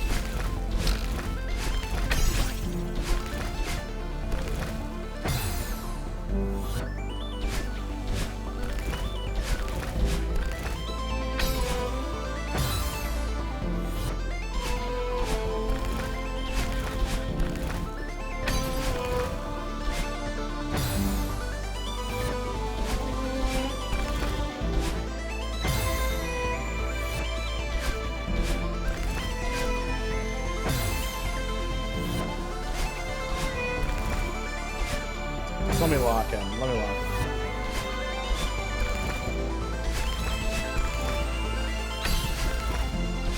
That did not lock in. How's Celeste? I mean, same old, same old.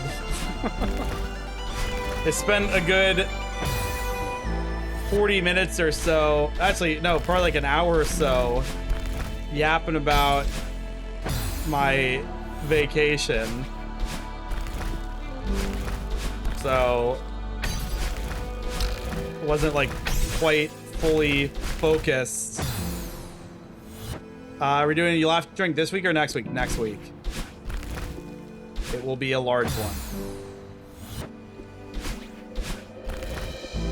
Because I wanna do more Forza Horizon this Wednesday.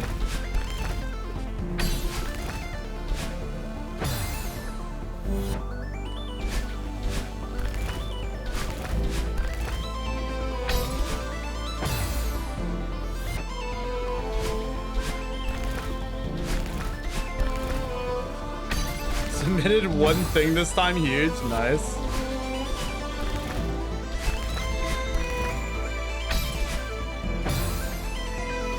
If you want smooch the mic, can you lick it? No. Now I see why you wanted the word unbanned. Maybe I banned smooch.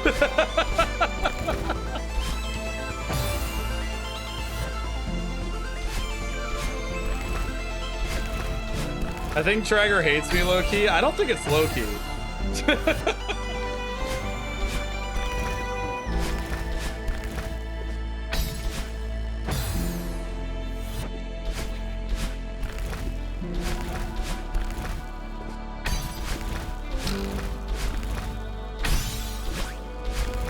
Damn it, dude. Like that, when I get the pink hair at like the exact right time, I end up going too far right. Like I need to do like just a vertical dash instead, but I never do it correct in the moment.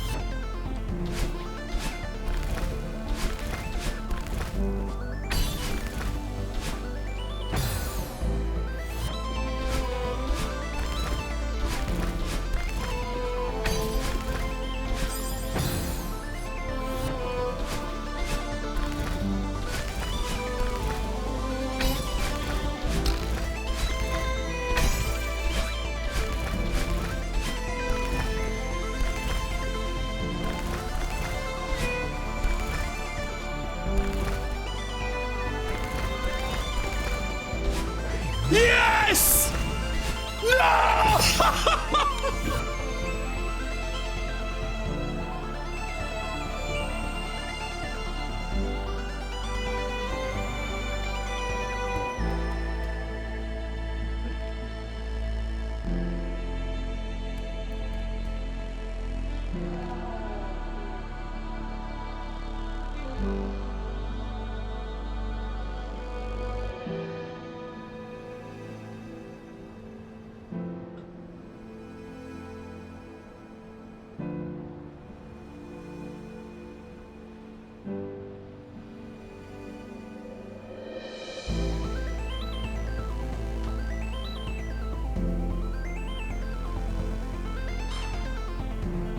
Dude, I have to do one more wave dash. I have to do one more wave dash.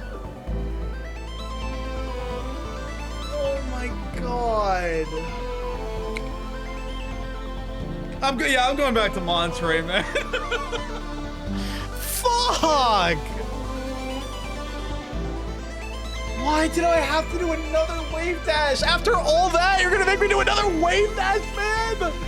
That's so evil. Oh my god, this game fucking hates me.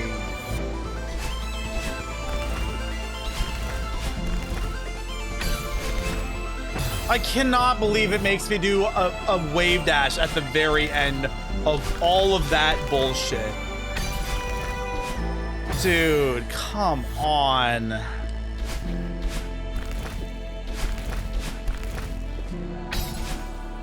I'm so, oh my god, I'm so bummed.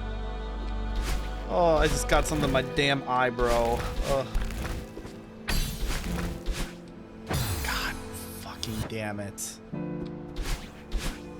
That's the second time I've ever hit that one wave dash, and that's the first time I've ever been across those blocks, man.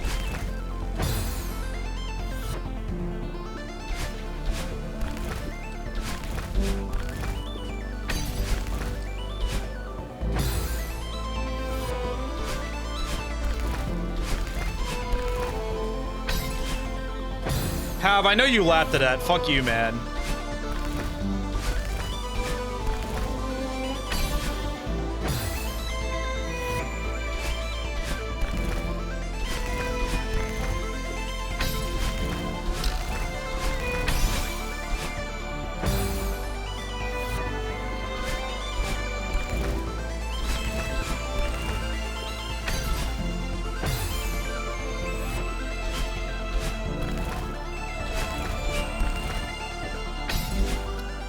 Imagine Pav isn't. See, you're misunderstanding. Pav is like my bird, bro.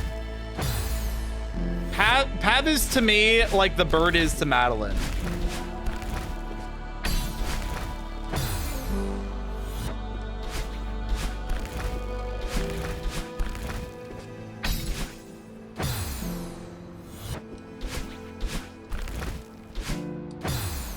Doesn't even make sense. Shut up.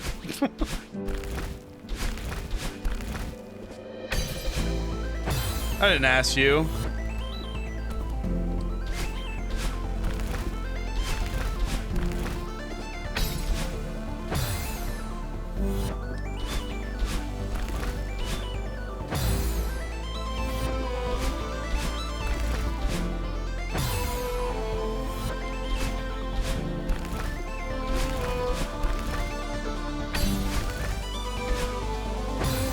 Oh, God damn it.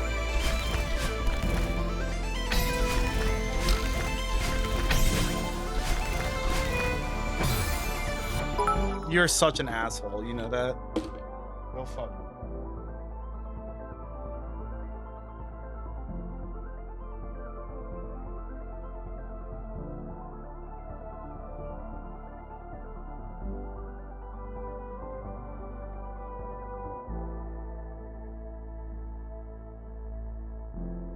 You are evil. Evil person.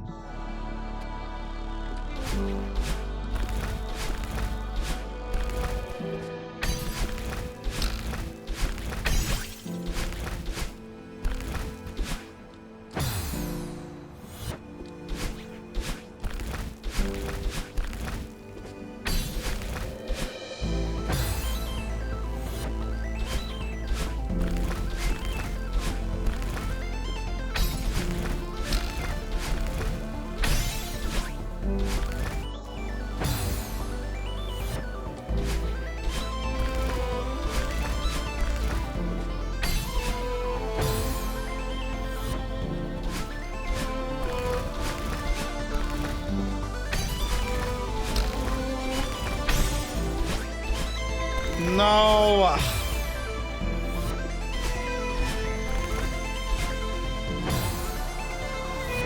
Smooching the mic might release stress. I hate you so much.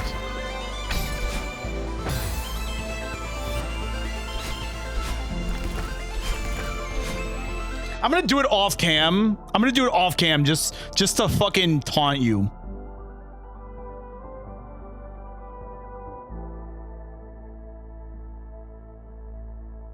Motherfucker. You already did that bit? Yeah, I did it again. What about it, man?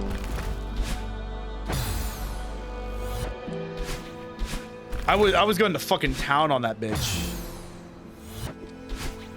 Last time it was just one smooch. I was going crazy.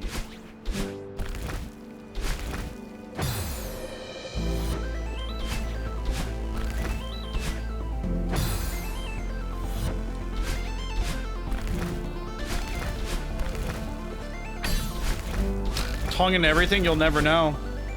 You'll never know.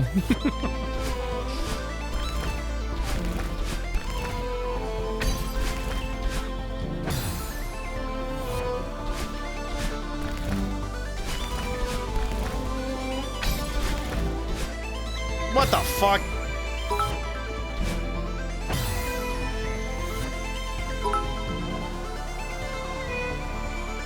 Okay, I'll wait till you're done.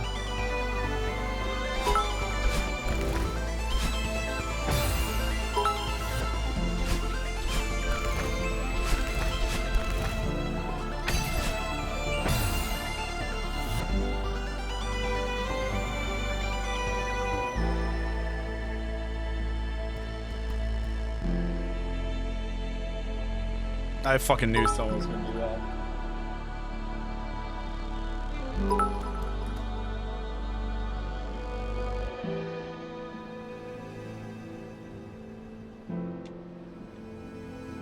Yeah, you're waiting on that one, buddy.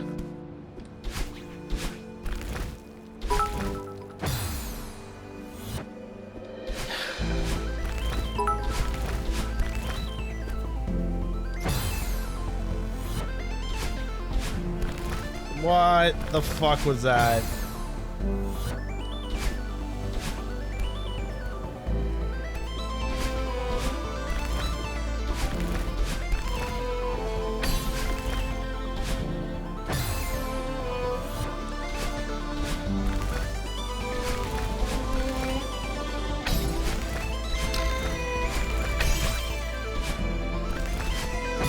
Fucking shit.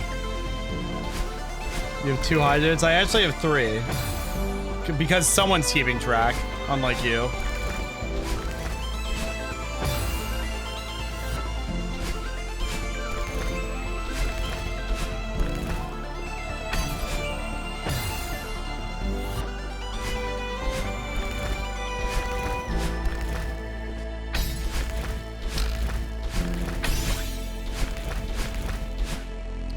Fuck!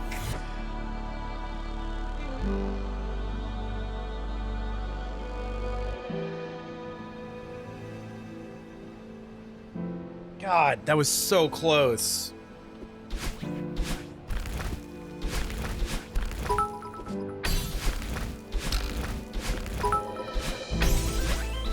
Ah, God damn it.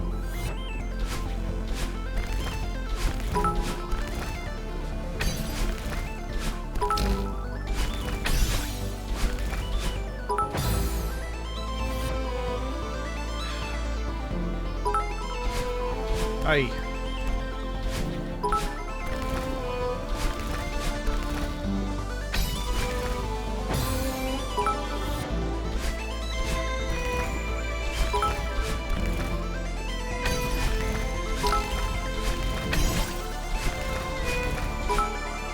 Ah!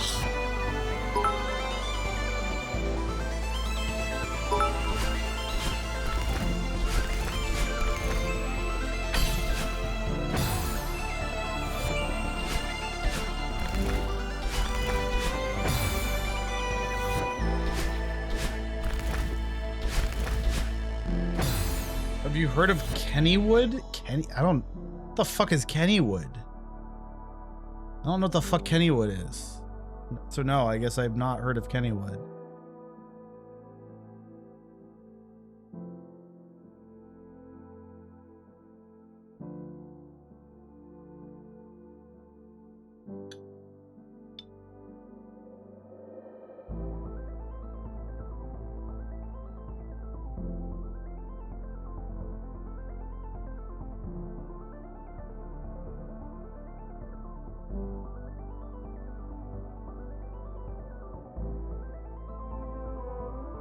Beautiful theme park in Pennsylvania. Fake BA fan? Where is it in Pennsylvania? Riddle me that, Batman.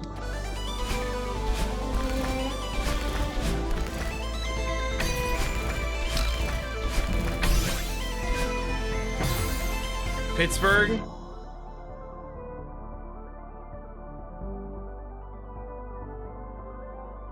And we're surprised I don't know about this. It's in Pittsburgh. Get real. Why would I go all the way out to Pittsburgh when I could go to Hershey Park? Which is way fucking closer. With all due respect. Or go over to Jersey and go to Six Flags. Like, for the vibes?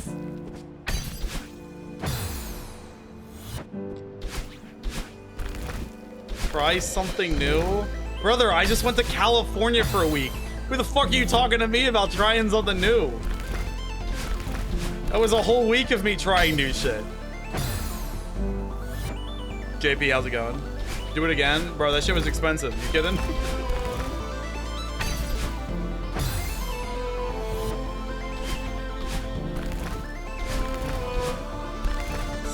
Lizard, how's it going?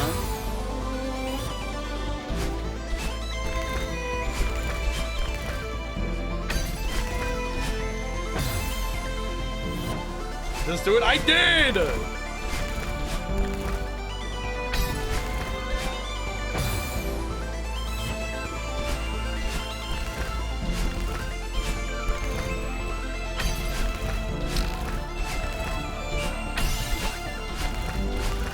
Fuck! You have hydrates? You must have not been paying attention, bud. I did all your hydrates. Not my problem. You tabbed out of the damn stream, buddy.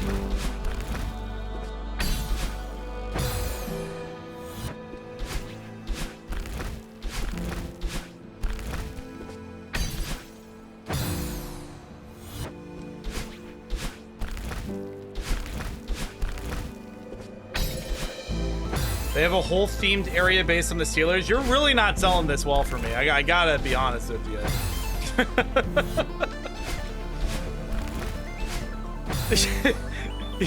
You've told me this place is in Pittsburgh all the way across the state, and it is Steelers themed. You were making a very poor argument. I made an edit of Leon Kennedy and Michael Jackson. Hyped about it. Nice, nice. Very nice.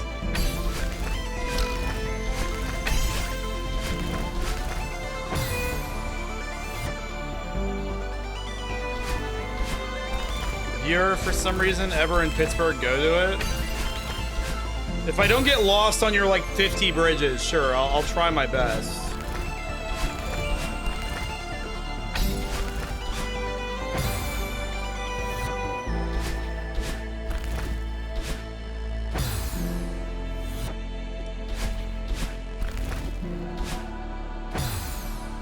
Can't do self-promo.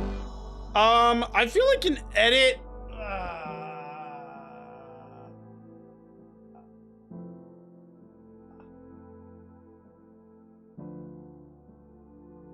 That's cut.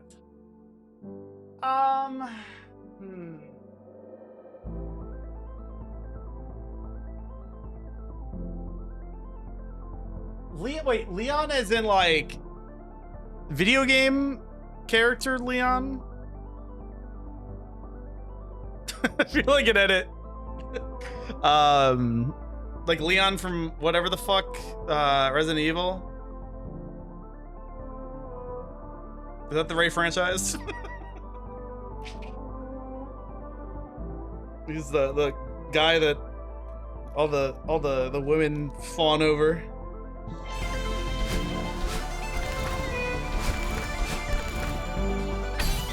You could, I think, get away with putting it. I would accept it in general gaming, I think.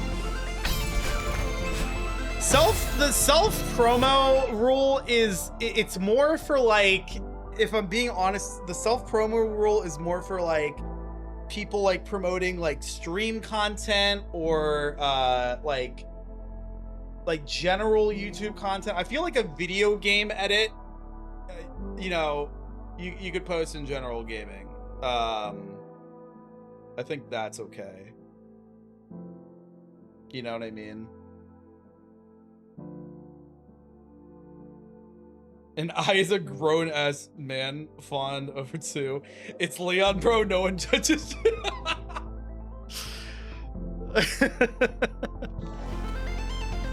Yeah, you are one of many.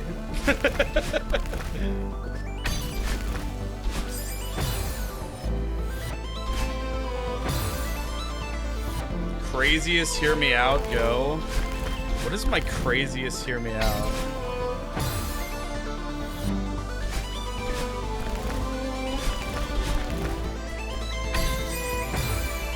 I feel like I've answered this before. I definitely had an answer for this at some point.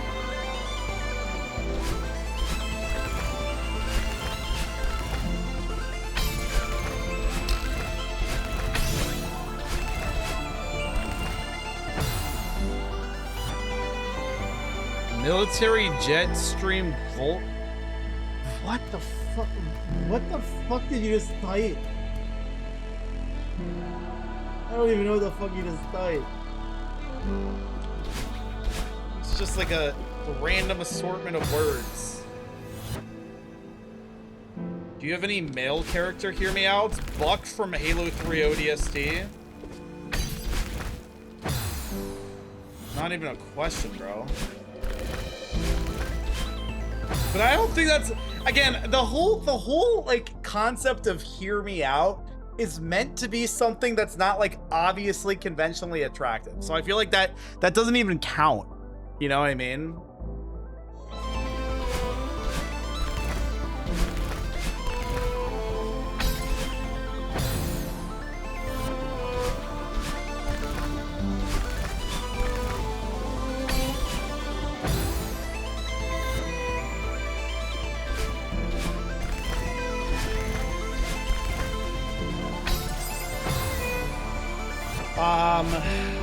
God damn it! What was my hear me out? My craziest hear me out. Again, I had one. It's not coming to mind right now.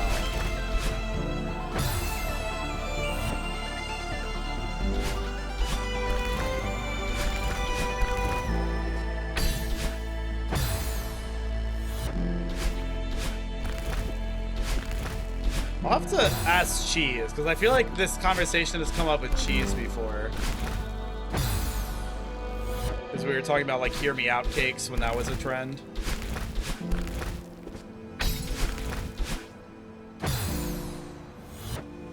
Match size. You don't even know the quote correctly. It's not size does fucking matter, it's just size fucking matters. Get with the program.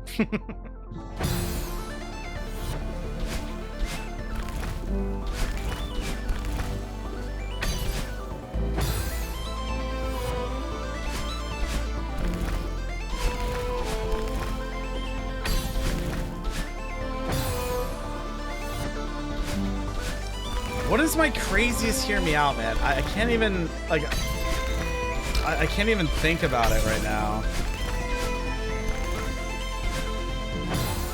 I'm not getting the distance I need there, man.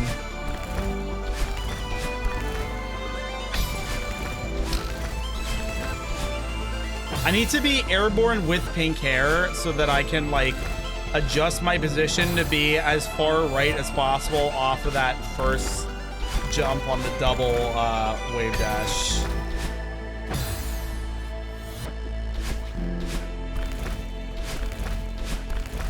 Hall of Philly as a hear me out.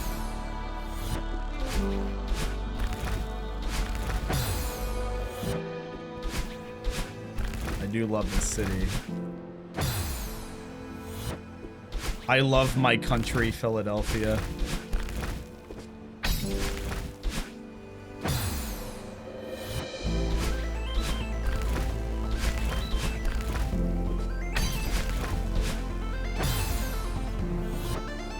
Is it not? Pennsylvania is the state. Philadelphia is the city.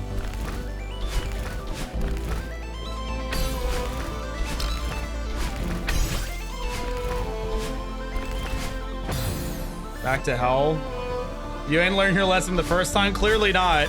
I went on vacation for a week and I said, huh, maybe I should hop back on this game. Philadelphia is my country? Yeah, that's what I'm saying, man.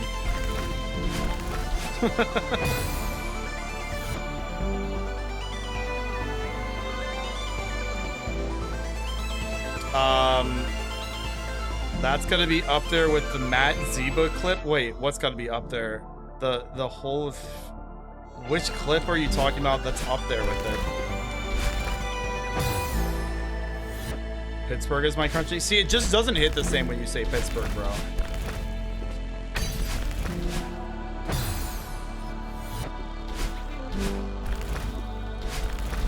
Another game that's made you genuinely rage, if you see any clips of like when I played Getting Over It, I threw a chair in that game.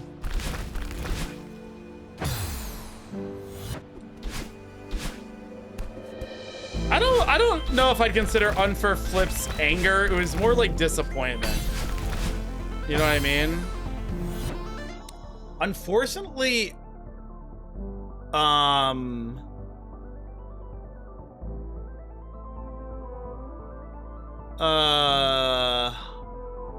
think Getting Over It might be pre-VOD channel. I don't remember.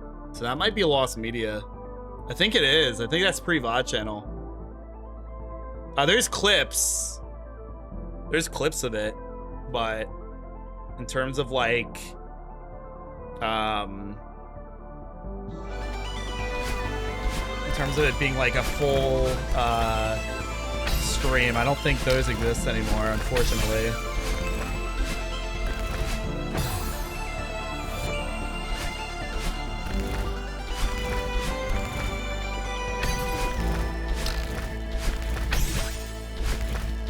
Ugh, god damn it, man. I'm a retro speedrunner. Well, like SM64. Dude, I was playing Super Mario 64 at don't tell don't tell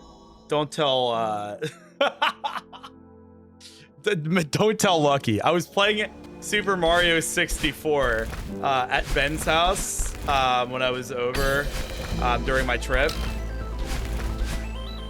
And dude,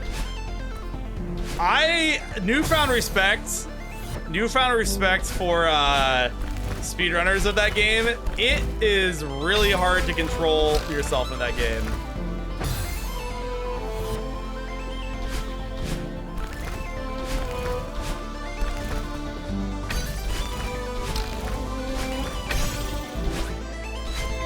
No! I had the pink hair set up, but I still fucked up.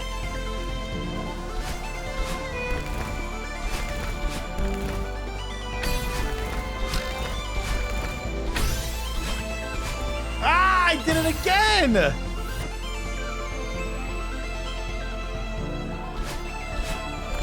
But dude, I had such a big phase for a while of watching SM64 speedruns. It is a fucking art, man. Especially like 120 star runs, man. Like you just have to be locked in for so fucking long. That is so stressful. And like the only game I've been serious about speedrunning is Jump King. And that is like even when you're like bad at it, that's like a maximum of like 10 minutes that you have to focus. And on the faster side, you're like in the 5-minute range, right? Like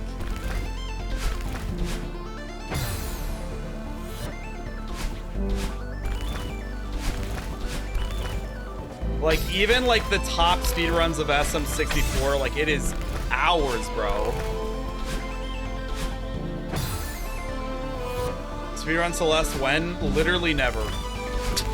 With all due respect, once I'm done chapter 9, I am never touching this game again. Yeah, this is the speedrun.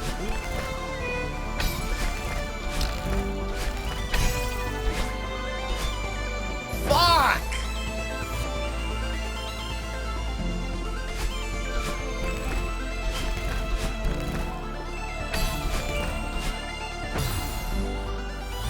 Is this worse than Jump King? I'm certainly better at Jump King than this.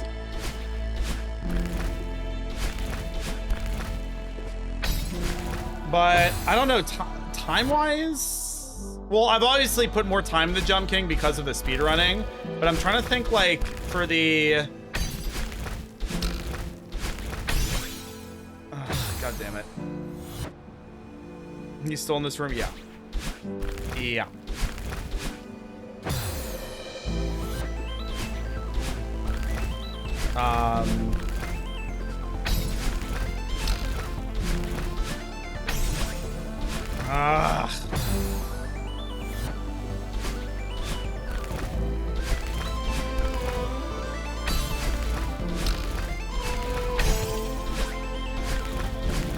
Fuck! That was it. Should've got it.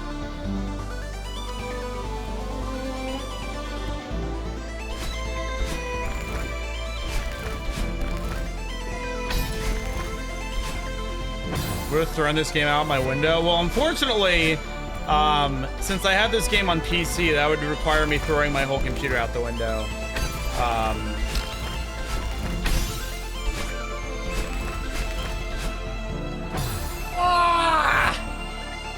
God!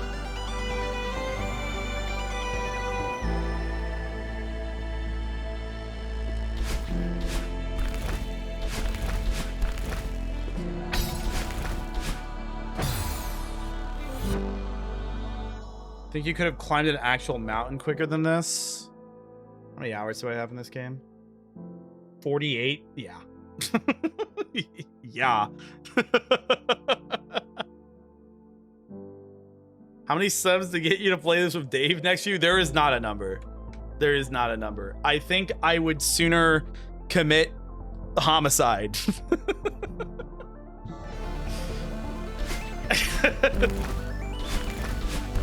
Than be able to complete that stream.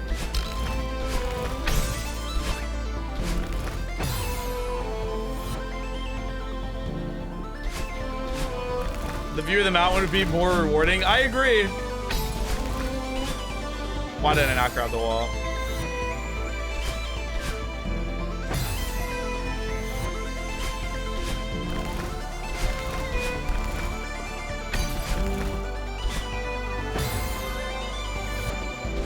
Pav next to you? I mean, I feel like Pav would just be giving like actual advice. I don't know if Pav would really be like rage baiting, you know? David would be. David would just be the biggest dickhead ever.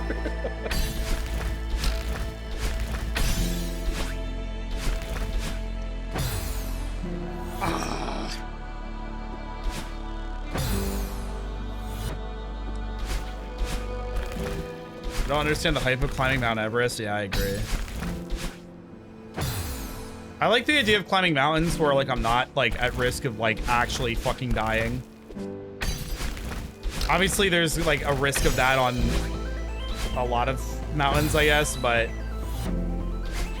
like there's I think a much higher probability on something like Mount Everest.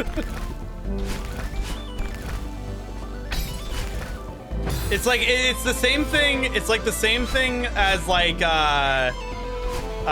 people that do cave exploration.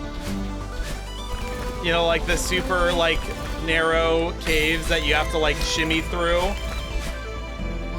Like, I don't understand that. It just seems like a bad idea. Spelunking. Yeah.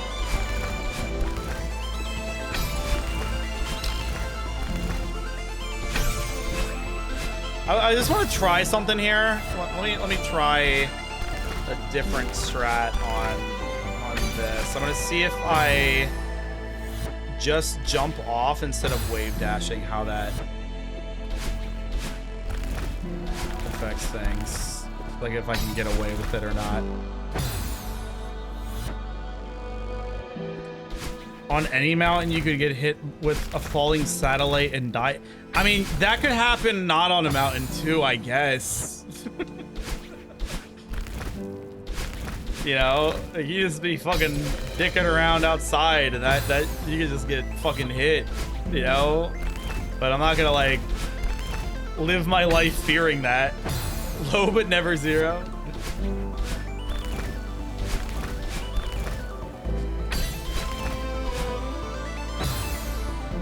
Could happen right now.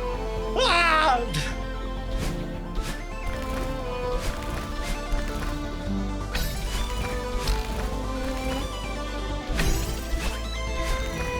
Okay, I feel like there might be something to that. Is it as fluid? No, but if it makes it easier, then like that might be worthwhile.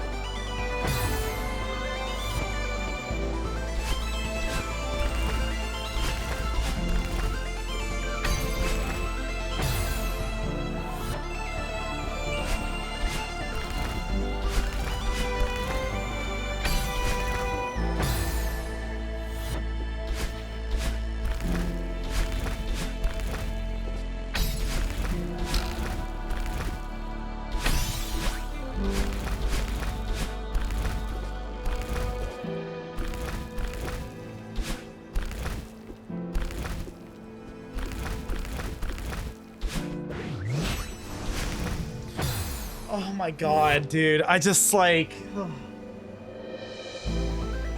Why do you make me hit a fucking wave dash at the very end? It's just so evil, man. It's so fucking evil. I think that's gonna be our strat going forward, though, is to not wave dash here. I think that sets us up way better.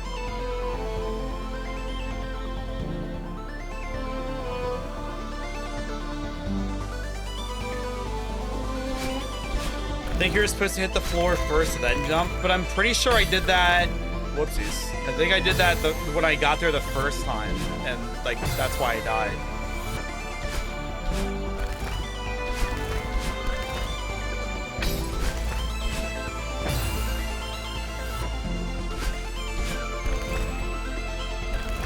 Jesus Christ, that's bad.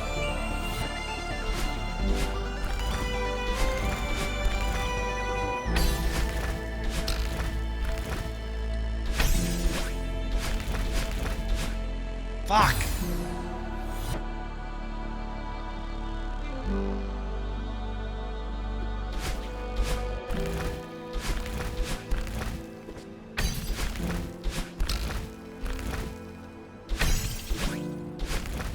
Oh, what the fuck was that bullshit, bro? Playing Assassin's Creed Brotherhood earlier. Which one is that? Like, where is that in the series?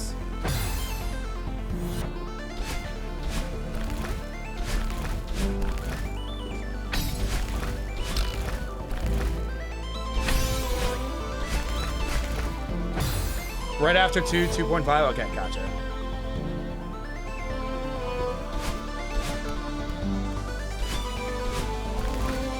As in, like, where it is in the timeline when it came out, or both? Before it went to shit.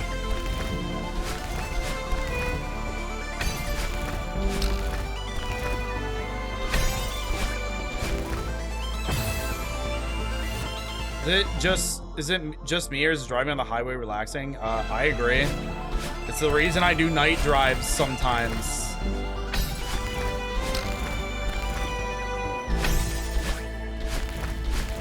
Although it's only relaxing when there's no traffic. If there's traffic, then no, it fucking sucks. Oh, I did it the old way. Whoops. Yeah, I mean, I know I could hit it doing a wave dash on that block, but I feel like I'm going to be more consistent not doing a wave dash, you know? And I already proved that I can still get to the last section without having to do a wave dash.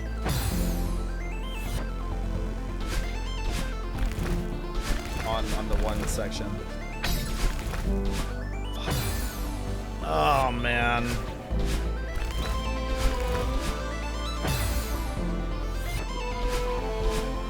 Dude, it's like it's within reach now too, because I've done it, you know. I just have to hit the final wave dash, which unfortunately is a lot to ask for, man. Like I have to hit so many wave dashes just on this screen to succeed.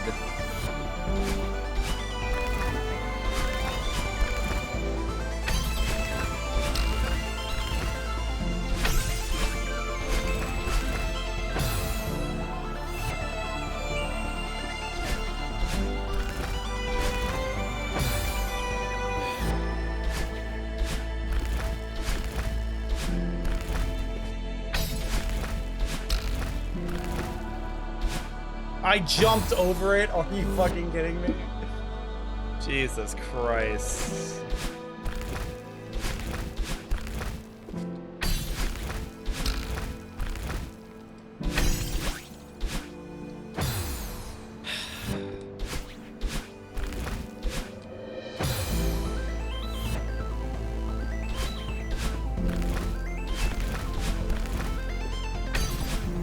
I'm not even gonna be like, I think I'm just gonna be relieved when I'm done this screen, man.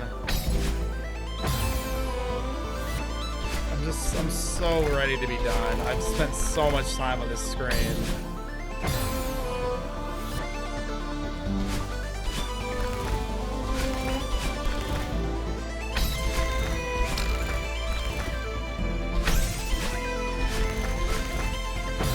God, why is that second one not hidden?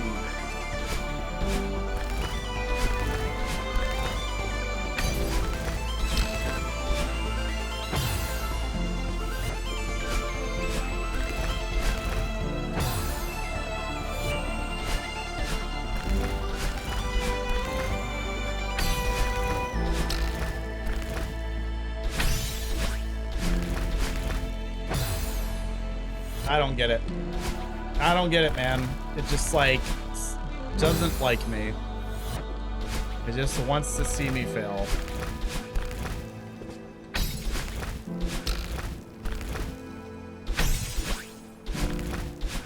What the fuck is that?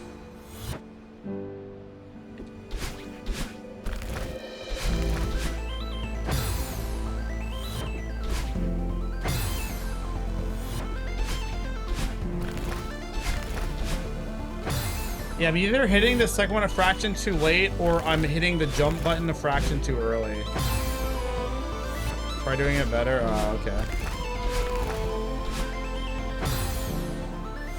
I didn't think about that.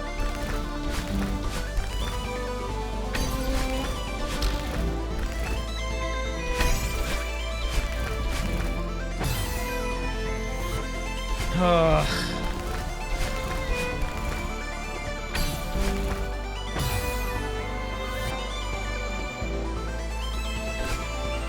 was atrocious.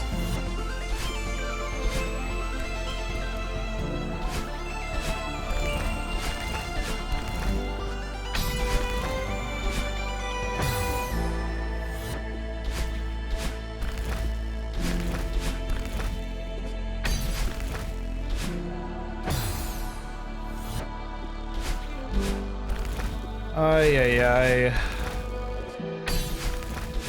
This screen is gonna be the fucking death of me, man.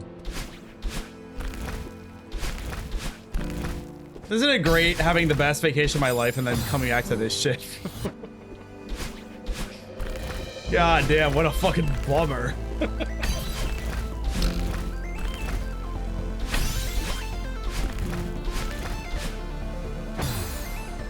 I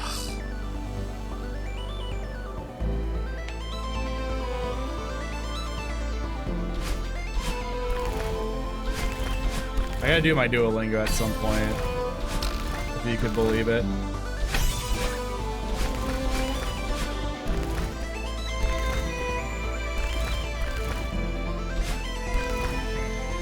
Oh, that's so bad.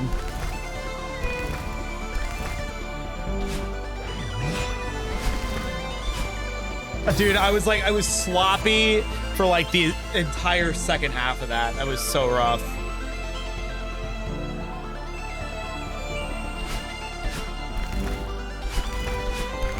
I just like spent the entire second half of that final section like trying to make up for my sloppiness, and I just couldn't.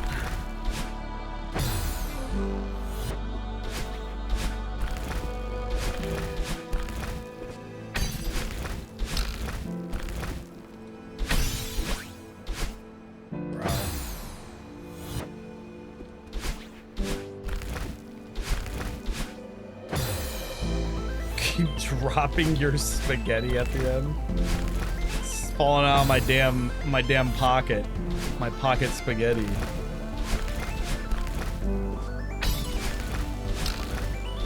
No, I fucked up. Do the more reliable method. What the fuck?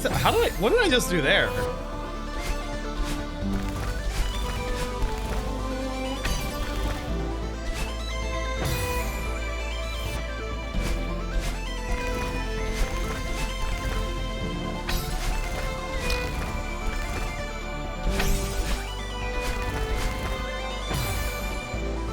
God damn.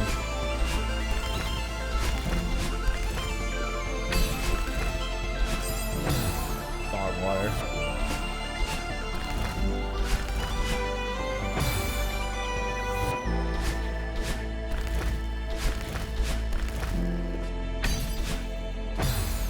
I'm like forgetting what to do, man. Oh, my thumb. It's so exhausted. It hurts.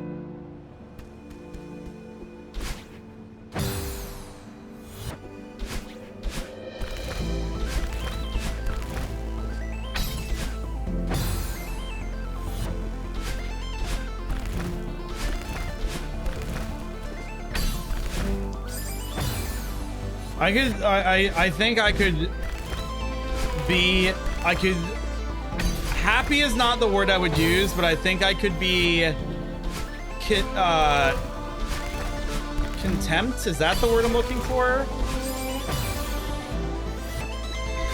If I just finish this string today, man, like,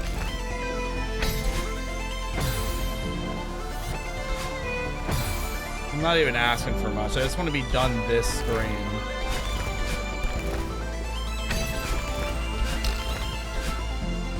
What are you doing, bro? I'm getting worse. I'm getting worse.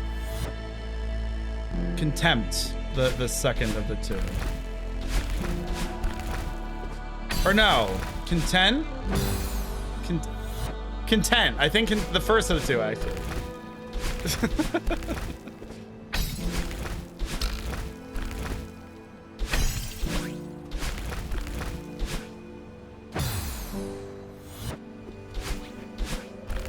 Like, you can tell, like, my wave dashes are getting really sloppy now.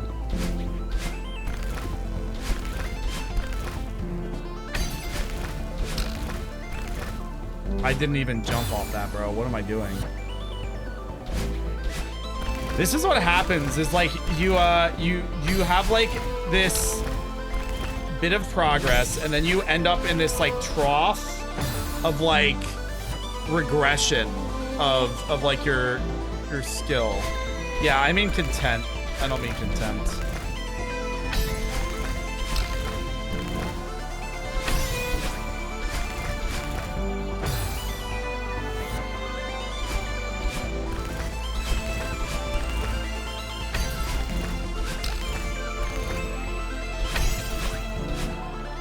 am I doing?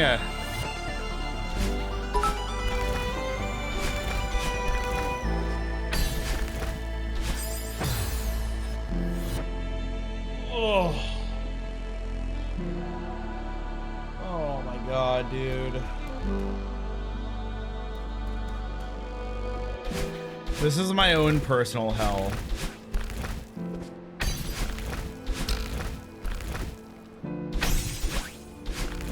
Oh, so unbelievably bad.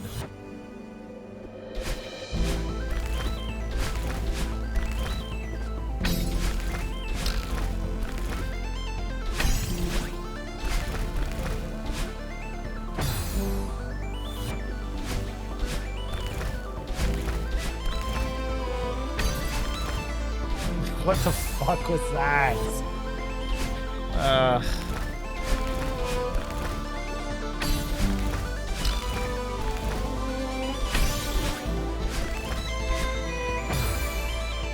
This game just feels like a chore, man.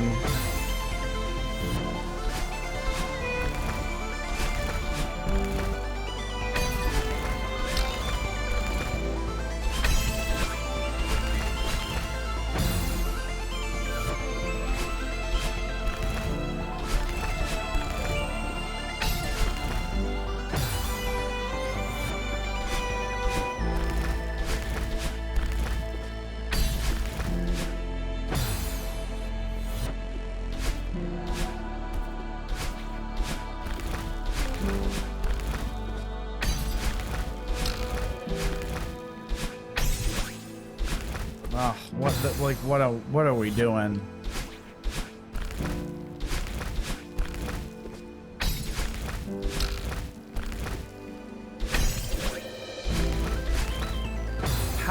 I don't get why the second one's not hidden, man. I don't get it. Oh.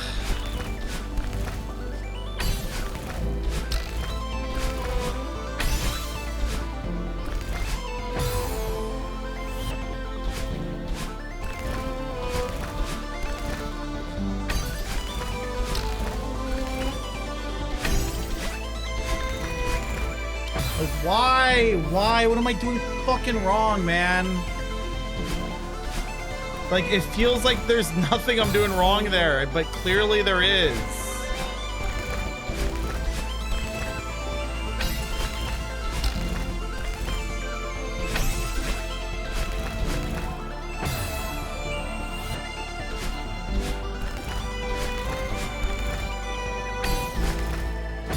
Yeah, we're back suffering. Had a couple really close attempts, but none successful. God fucking damn it, dude.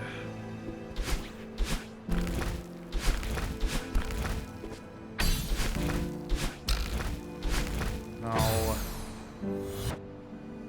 Yeah, that I was literally just talking about that, man. Like, I literally go on like the best vacation of my life, and then I come back to this bullshit. Like, what a fucking warm welcome. What more can I be doing there, man? I don't understand why. I'm starting to get like genuinely frustrated again. Like, I don't understand why that second fucking wave dash isn't hitting. Like, what the fuck am I doing wrong?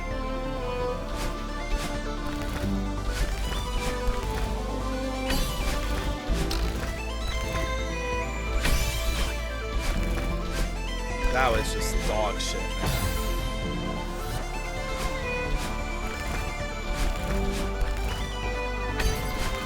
Like, it feels like there's nothing more I can be doing on that second wave dash. Like, why am I not getting my charge back? It's so fucking irritating. It'll land eventually, but my issue is not like, oh, by chance eventually I'll get it. Like, why am I not able to do it consistently in the first place? Like, I clearly have enough of a wave dash down where I can do it like in this first section, but then for whatever reason, I get here and I can't fucking do it anymore. It's infuriating.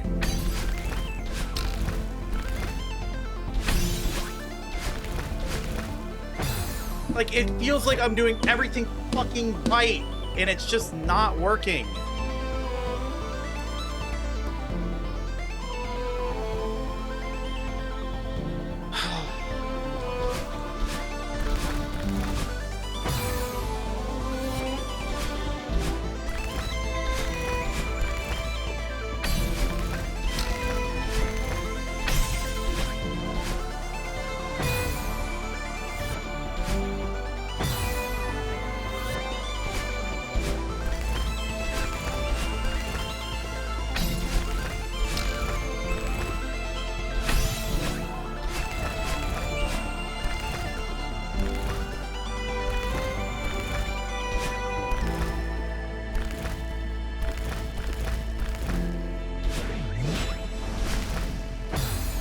And then I, oh my god, like I just don't want to fucking play this game anymore, man. I just don't want to fucking play this game anymore. It's so fucking stupid. It's so fucking stupid. The fucking audacity, like, it's just the audacity after all the fucking bullshit that you have to endure on the screen to be like, yeah, by the way, here's one more wave dash for the road, is just like, go fuck yourself, man.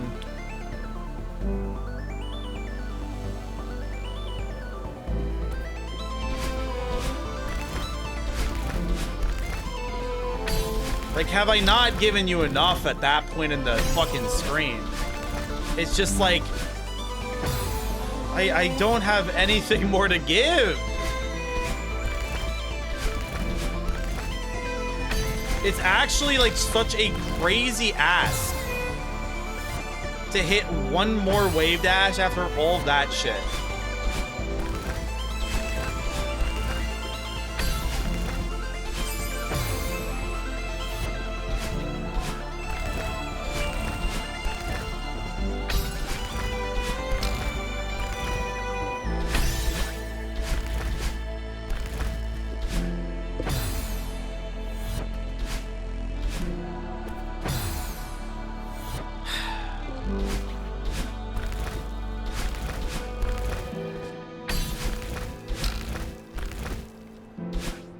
Oh my god.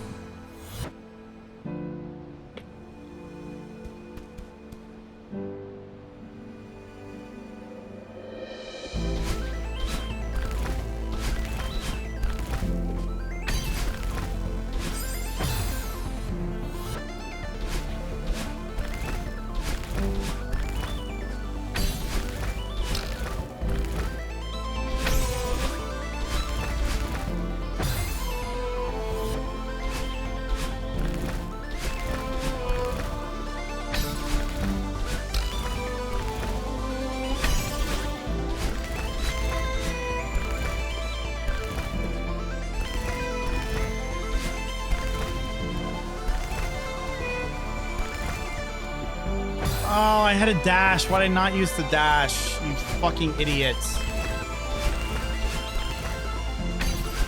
What a throw.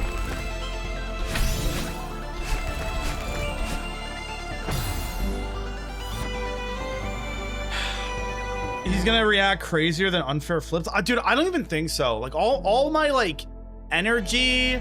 Like, I think that when earlier in the stream, when I got there the first time, I would have.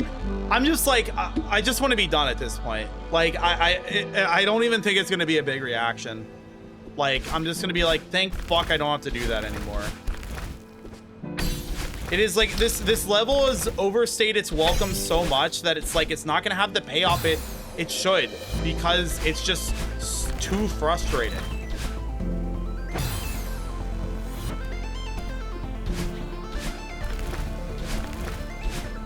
It's too frustrating to even be satisfying to finish at this point. I'm just gonna be relieved, which is a very different feeling. Like,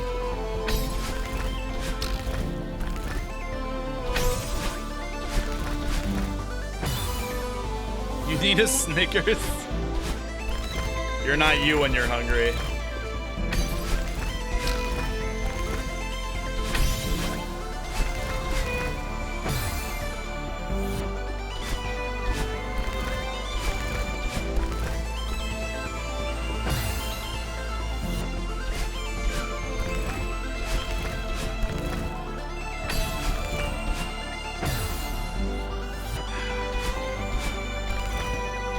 Can we ban Wick just for the lols? Like, Wick hasn't even been here during these.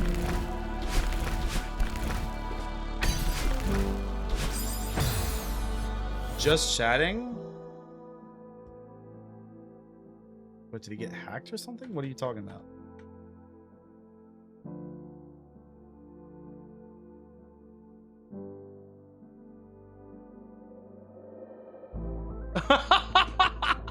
it's just the fucking image.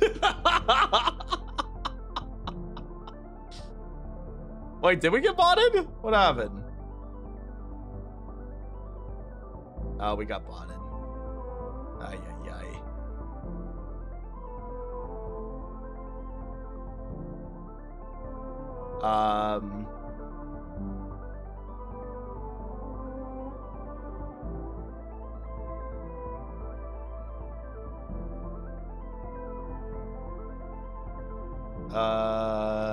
Did this account get banned? Give me one moment here, chat.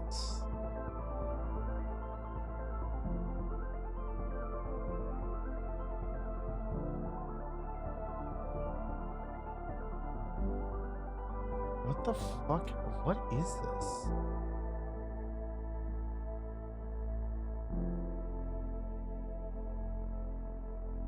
Why was it botted, but it was Mr.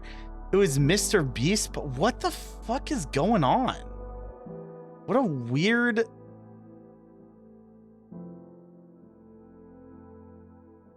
Oh, that is so peculiar.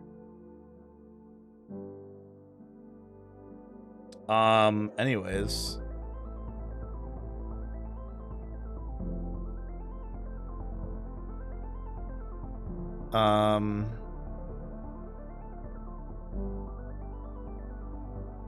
To mean to ruin your flow? What flow? Yeah, exactly. Honestly, it was nice to get my mind off of this fucking game for a minute.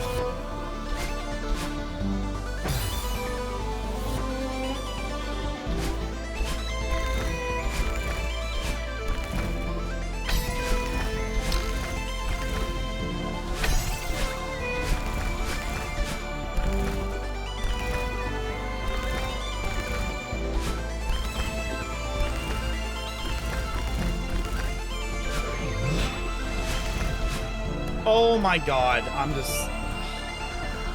Ugh.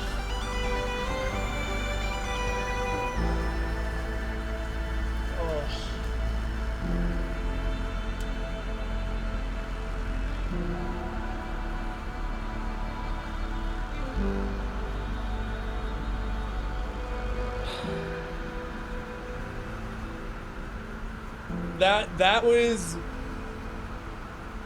That was genuinely fucking miserable.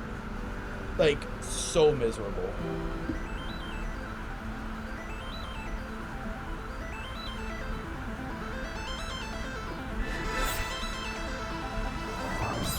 No.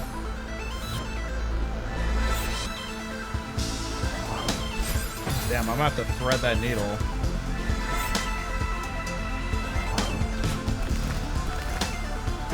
Okay. Ah, it's too low.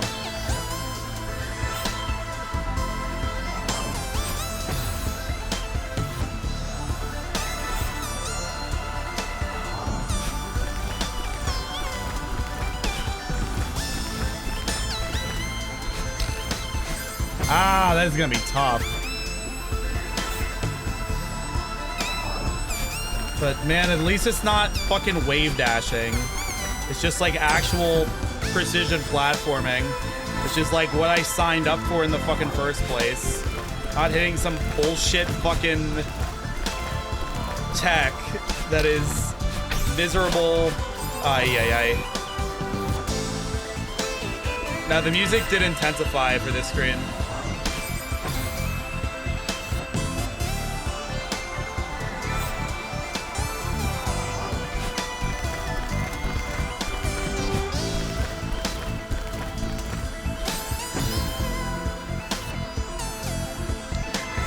right, good night, Chansey.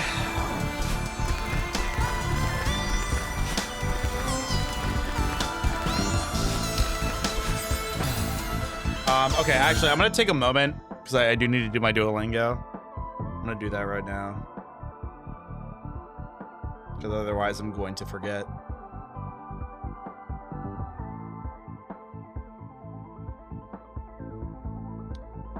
All right, this guy. I'm starting a new section too. Habunai means dangerous. Suwarimasu. Sit. I'm going to sit. Abunai. Suwarimasu. I'm going to sit a bit.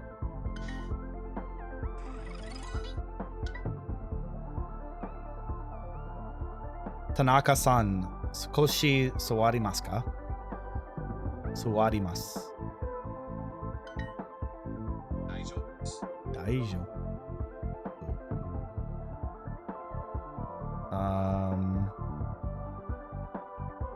It's alright.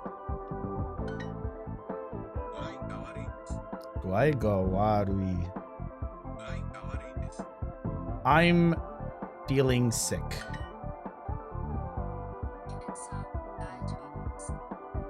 Ken-san, daijoubu desu ka? Andrew-san wa gurai ga warui desu ka? Warui.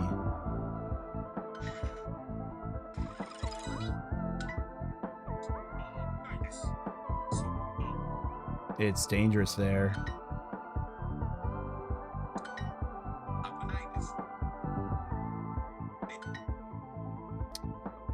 Desk. Dangerous. Probably coach 9 o'clock.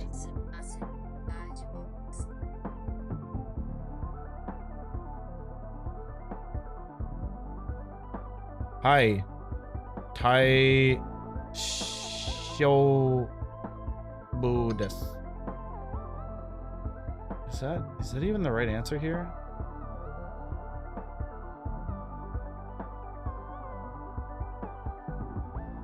Hi. Daishoubu desu. Daishoubu. Daishoubu. Okay. God, that was a pain in the ass. Good night, Disney.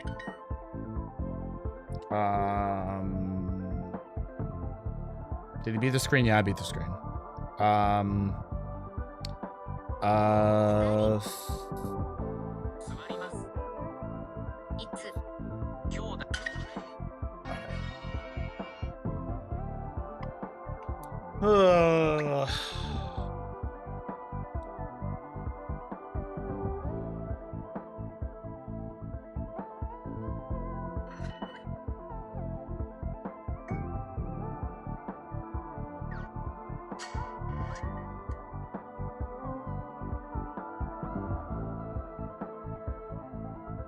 All right. Cool.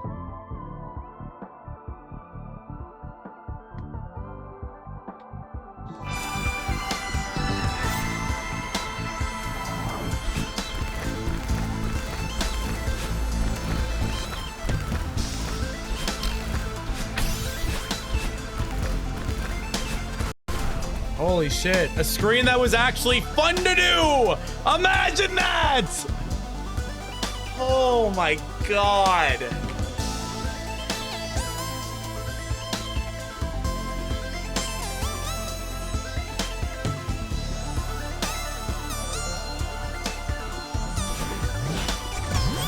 What the fuck am I meant?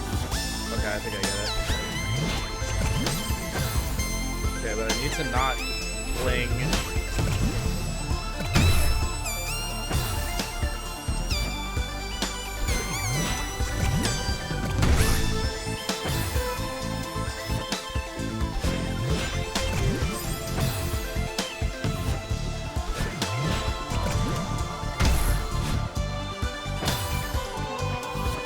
Yeah, I think so. I land back. No.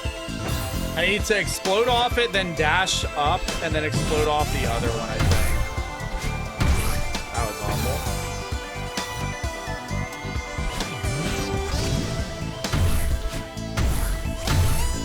Wait, how do I get by that one? I guess that one I'm gonna have to bounce off.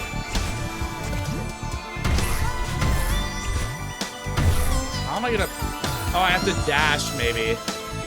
Again.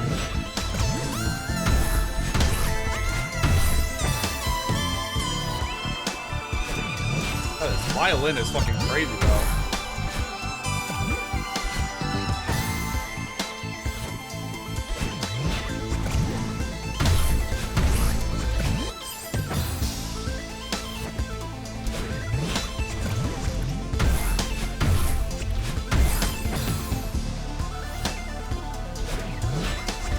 It's definitely tricky, but I feel like this is at least doable.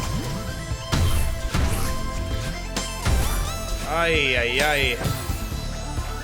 Yeah, so I need to bounce off the top of that and immediately, like, hit a diagonal jump, I think.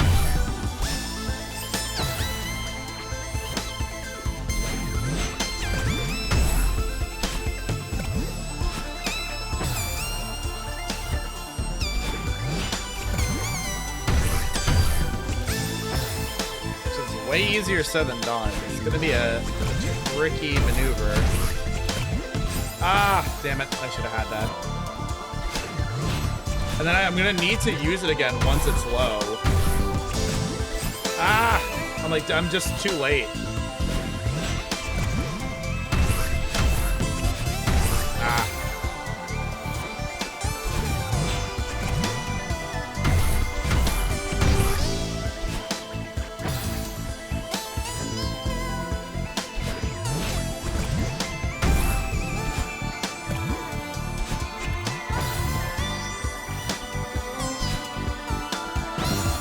What the fuck?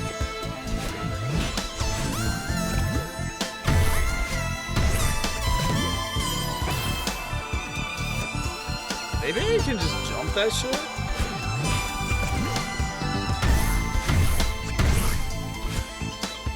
Fuck.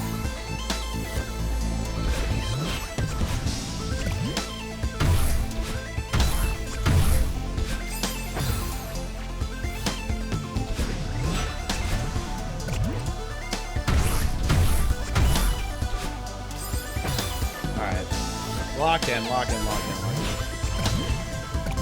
That was not a lock in. Wait, we can save this though? Never mind, the bird is gone. We cannot save this bird. The wave dash. Holy shit! Oh, I could have saved it.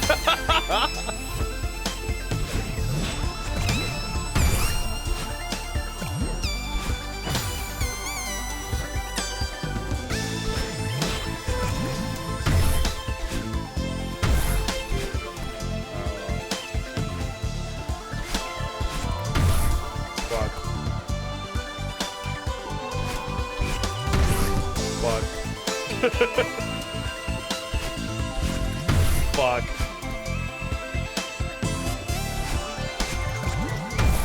Fuck.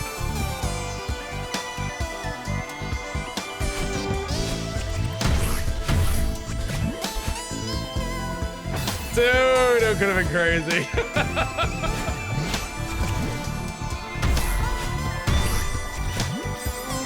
So I'm thinking I don't actually use a dash. I just need to get a tall jump off of that one. Which is easier said than done. Because I think I'm going to need the dash at the very end.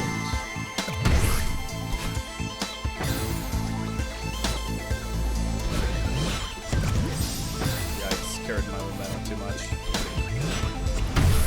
Okay, that was bad.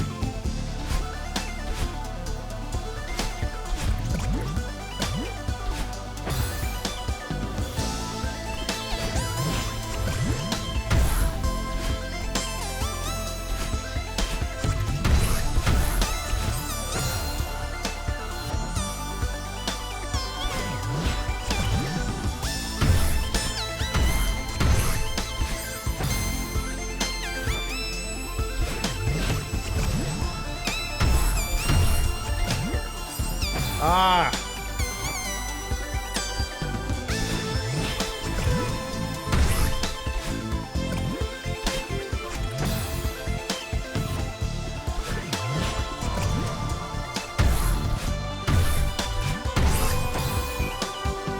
Really tough.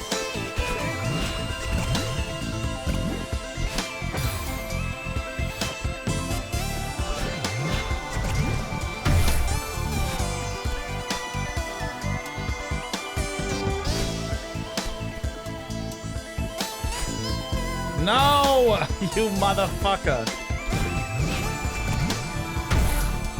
Aye.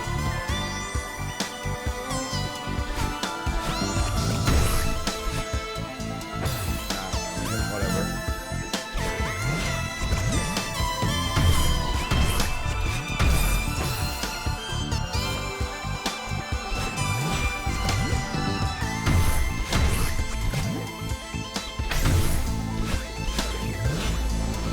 Oh my lord, that's crazy. Okay, is that, I think that's one of the platforms that starts moving when I land on it. So that'll give me momentum to fling right. I don't know where we'll go from there. All right, so I was right in my theory that I have to use my momentum just to a tall jump over that one hump.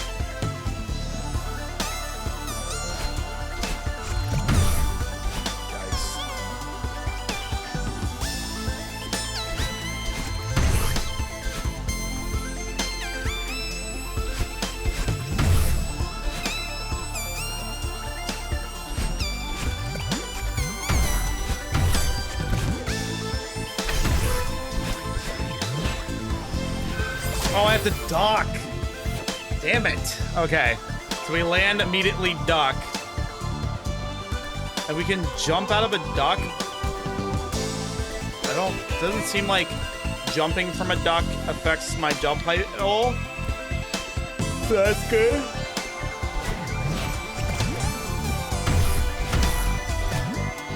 Ah, we had it. I didn't commit.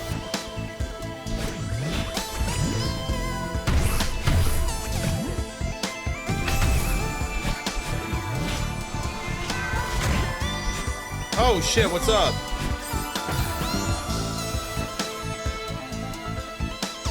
What am I meant to do there? Because I use Madeline, I use her to get over it. Which then I can dash into it, but then I'm still gonna need to get out somehow. Is there a double charge that I could have picked up? That might have been the case.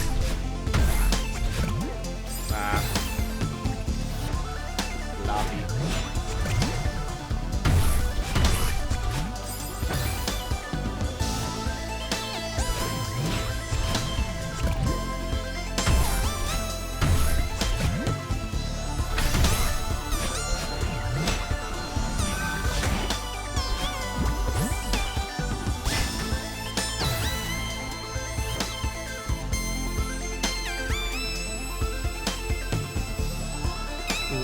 What am I meant to do there? I'm a little stumped.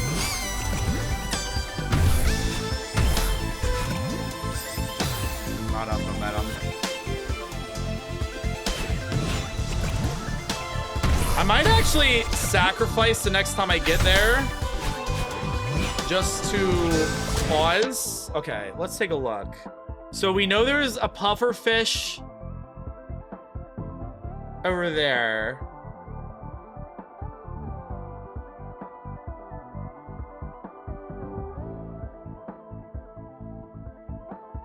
The bird's there, but I don't really know how the bird's gonna help me right now. I think I need to go for the puffer fish. Because I can dash into the puffer fish. I'll get the double charge. I'll be able to hit this twice. But then what?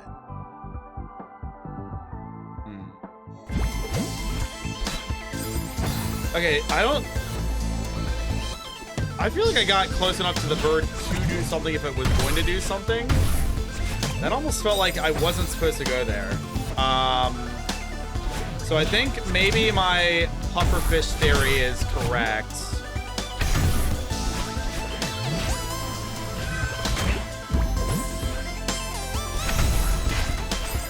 Ah, damn it.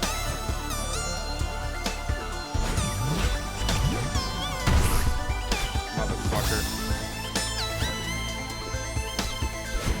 This is doable.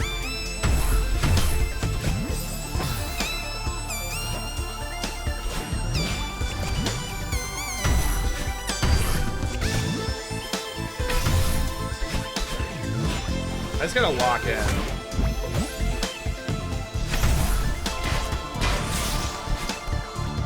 Yeah, light work.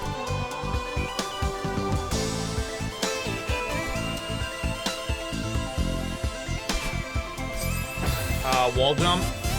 It's gonna be. If I can hit it. Wall jump into grabbing the jelly.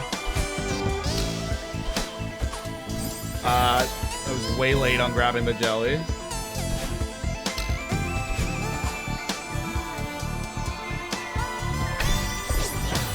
I need to release it earlier so it makes it through the threshold.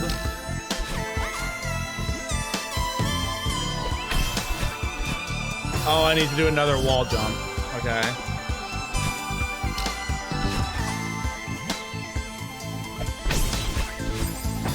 Oh, did I hit the barrier? Shit. God, I cannot stress how much like more intuitive these screens feel. Oh, I missed the grab. Whoops. This is how I feel like the end screen should feel, where it's like, it's obviously a level of skill needed, but at least feels fucking fair, man. You know?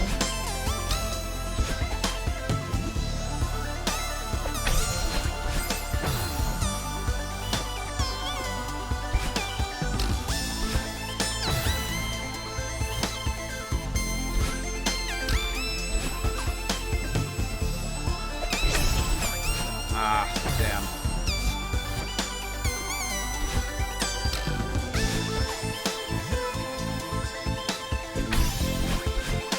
I missed the grab again. I need to like be ready for the grab as soon as I'm done the wall jump, which I was not doing.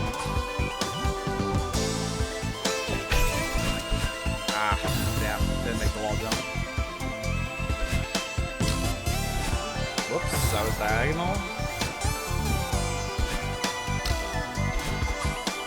It's like, that's what I'm doing there. I just gotta do it again.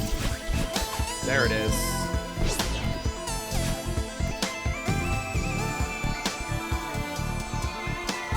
Oh god, it's this fucker.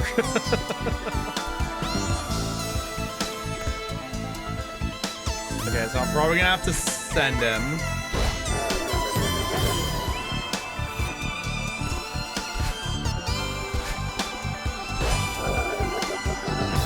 How am I gonna get the bird though?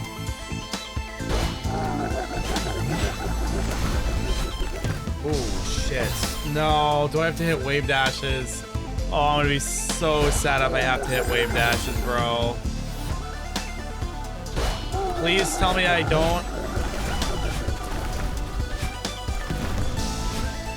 I definitely have to hit wave dashes. God damn it, man. Ah!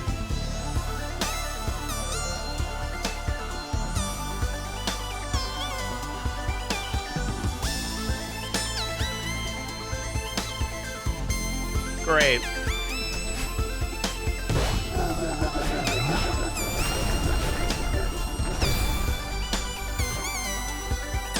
Absolutely fucking miserable, man. Yeah, no,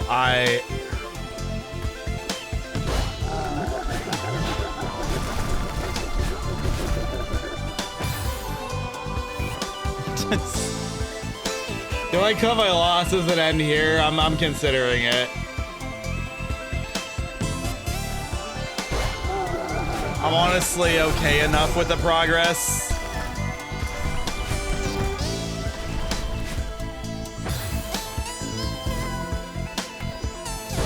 Can I cheese this at all? Let me think about this. Just hear me out, hear me out, hear me out. We let it go. Now we send this.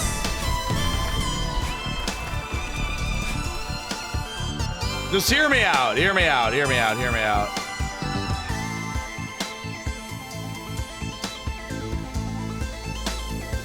It's gotta eventually come back, right? All right, hold on. Let's just... It's gotta eventually come back. There's no way it just never comes back, right? Right? It's gotta... We just heard it hit.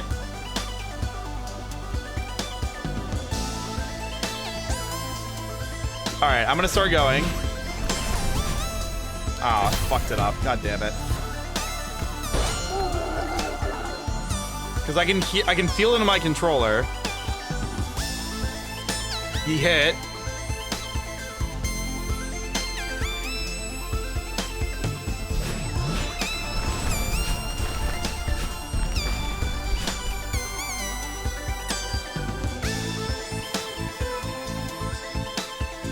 He's gotta come back, right?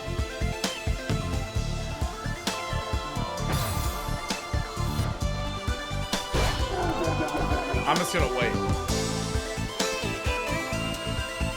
Because he does come back slower. They come back slower than they go out.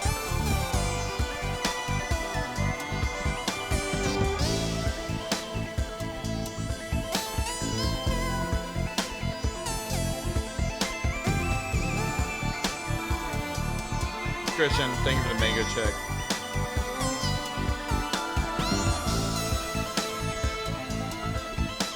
I mean, maybe he just doesn't come back. That'd be annoying.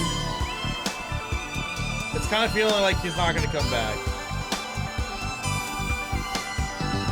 How did mango check start? I added the mango emote. Because I think it was in Squeaks' chat.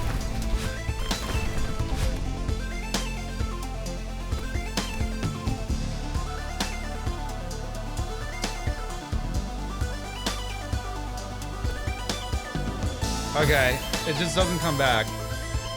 Madeline's there, though.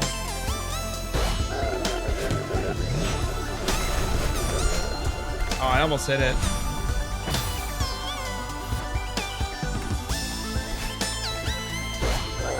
Yeah, the mango check was more of a Christian thing.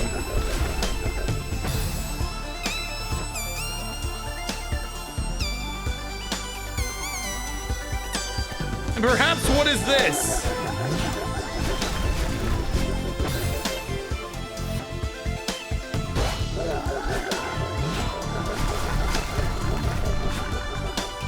Alright, I think we might be done for tonight.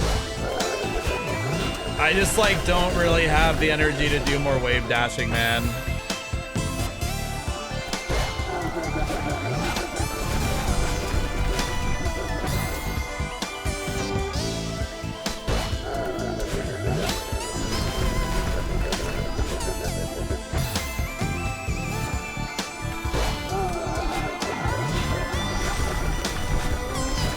Yeah, I think we're done.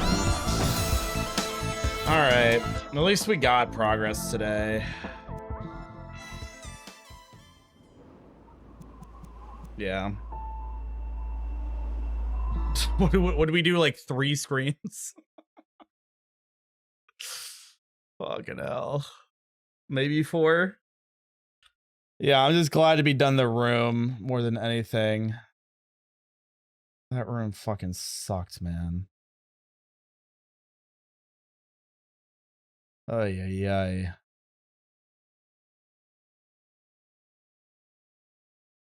Can my controller turn off, please? Hello. There it goes. That's weird. All right. Let's do some dulls. I haven't done any dulls on vacation. I should probably switch category.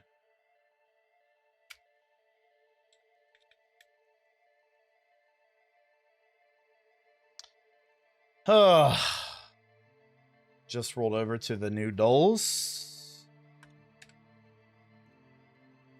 Okay. An eye in the fourth spot.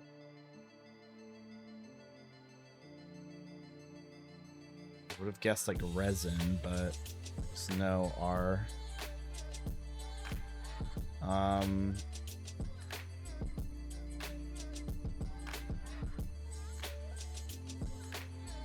There's got to be like another word like this that's not resin.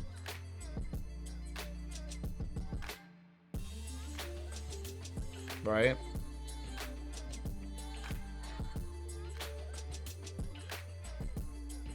Surely.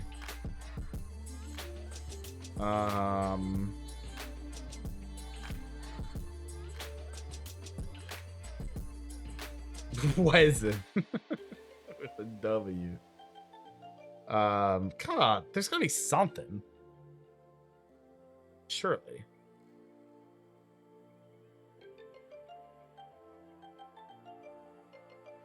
Or how about basic? You gotta be it's fucking basil. It's fucking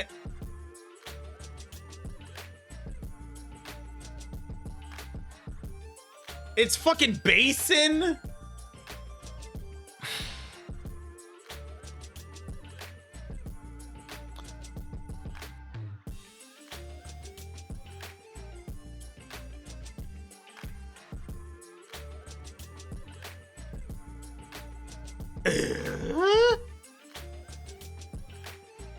Basis? Fuck you, man. Oh my god. Stupid ass fucking game.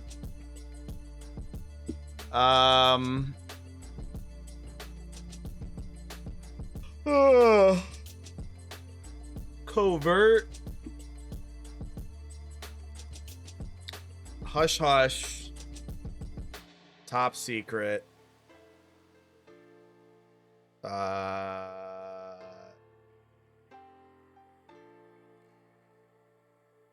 Cloak and dagger, I guess.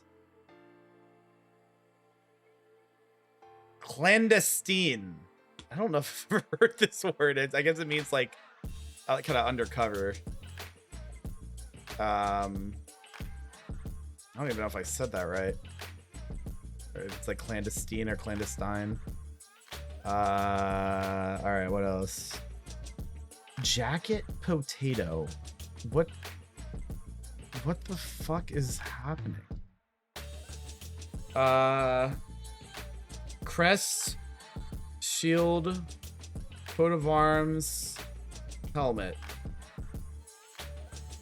Yeah.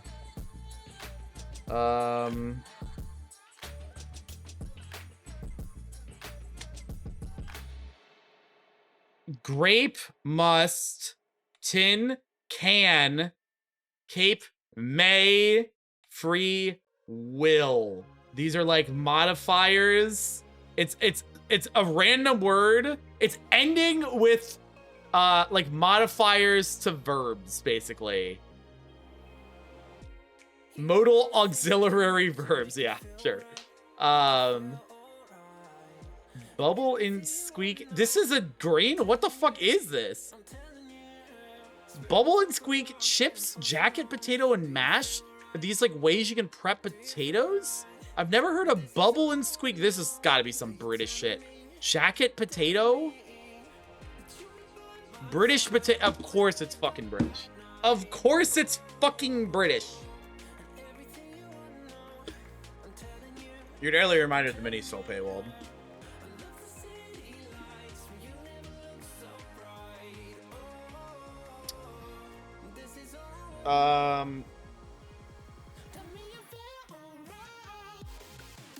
Is this a microphone? Okay, we're modern enough where we have like video production, if that's a microphone. Or is that a flash bulb? I don't know. It's gotta be a microphone, right? It's gotta be a microphone. All right. Maybe like 19...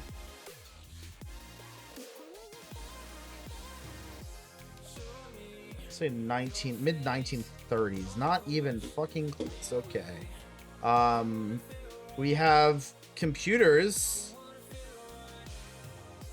So we're in like maybe the 80s. Let's say like mid 80s. Okay, pretty good. Cool bicycle, bro.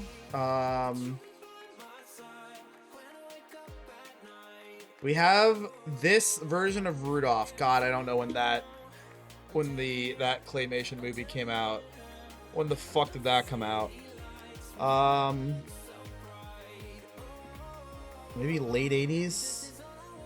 Late 70s. God damn it.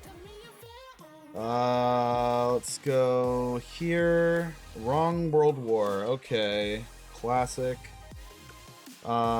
This is like giving right here. Nope. Okay, this was an awful daily. Jesus Christ. That was maybe the worst. I'm out of practice.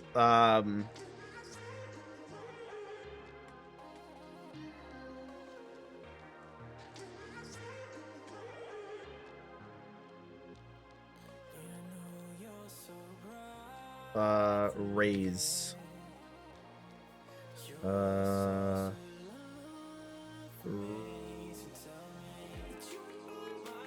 Reef.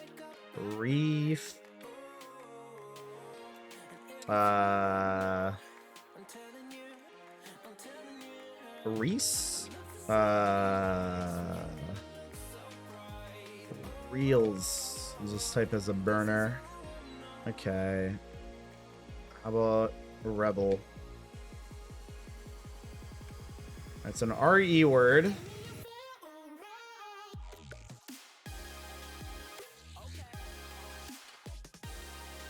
Regis.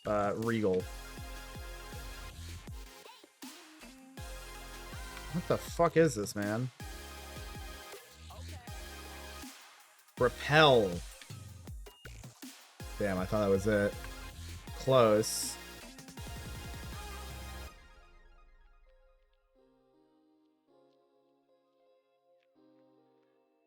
Is there like another REPE word?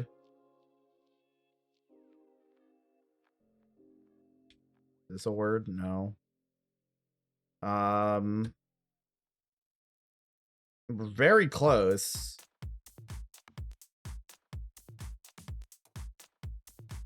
Is there an REPA word?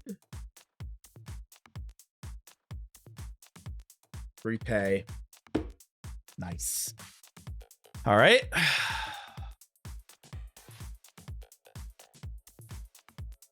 Boycott. A verb meaning to engage in a Oh, two T's, you fucking idiot. What am I doing? turret.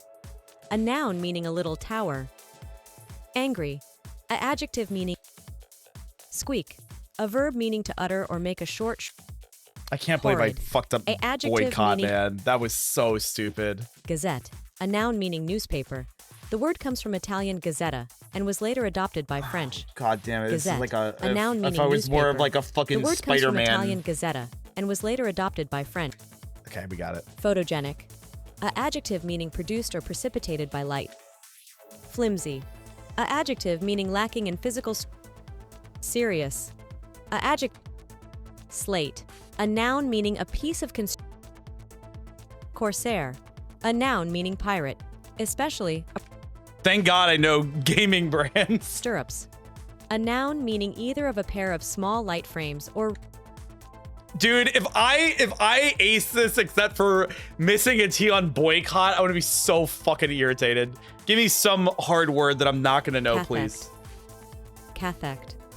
A verb meaning to invest with mental or emotional energy. Oh, dude, come on. Balata. A noun meaning the dry I'm gonna fucking cry. I'm gonna cry. predilection. A noun meaning an established preference for something. Predilection originates from Okay. Oh, this was an I. I can't believe I forgot a T on boycott. What a dunce I am.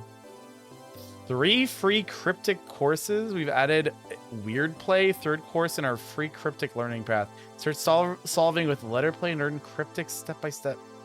Okay, I'm good. Very well done, but occupied by texting. Very well done, but occupied by texting. I think right now is the definition. Very well done, I think, is like a word that I have to like substitute. And then occupied by the word texting,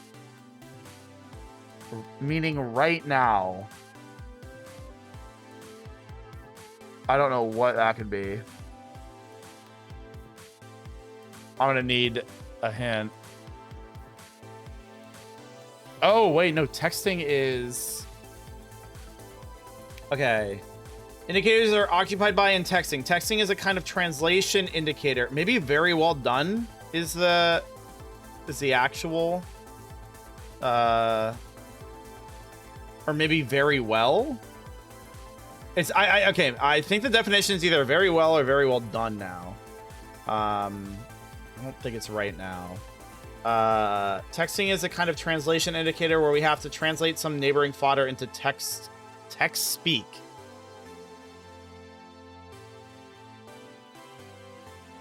Right.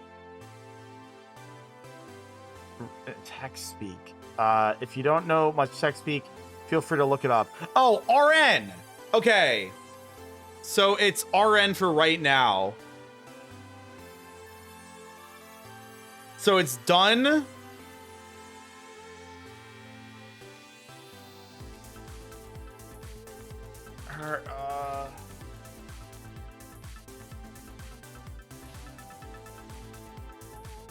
Very well done. Burnt. Oh my god, it's burnt.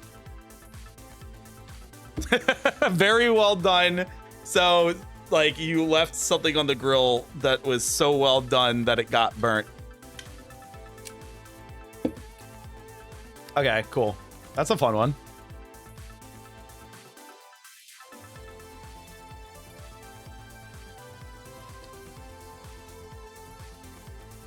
Okay. They added subscriptions, I guess. That's cool. Wait, did they add more categories? What the fuck? Okay, election results are Tampa Bay Rays. We did just have a primary. Ooh. We did just have a primary in the US. I don't know. But it's also a baseball. I'm gonna go with the Tampa Bay Rays. Oh, okay, it was a tie. Jesus Christ. I think that's gonna have... Wow, dude, Jesus fell off. Uber is gonna have more. Restaurant. Just, like, literally just searching restaurant. Are people just searching restaurant over Uber? Holy fuck, they are.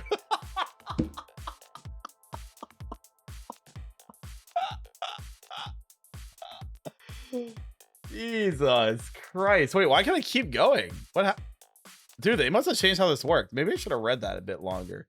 Okay. Nothing's gonna be 185 million, dog.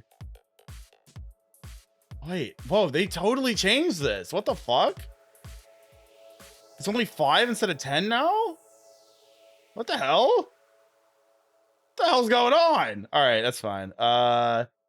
Lil Uzi Vert or Demi Lovato? Oh, this is... Honestly, I feel like this might be close. I had an enlightening moment today. Okay. What was it? Lil Uzi Vert or Demi Lovato? I'll go Little Uzi Vert. Oh, yeah. Damn, man. Okay, so you're just like seeing how many you can get total. Demi Lovato. Look at my most recent tweet. All right, give me a moment. The baby's probably gonna have more. He's got songs with people like what's her face? Does the song Levitating. God, I'm totally drawing a blank. Very attractive woman. Paramore's gotta have more, right? Yeah. How's it going?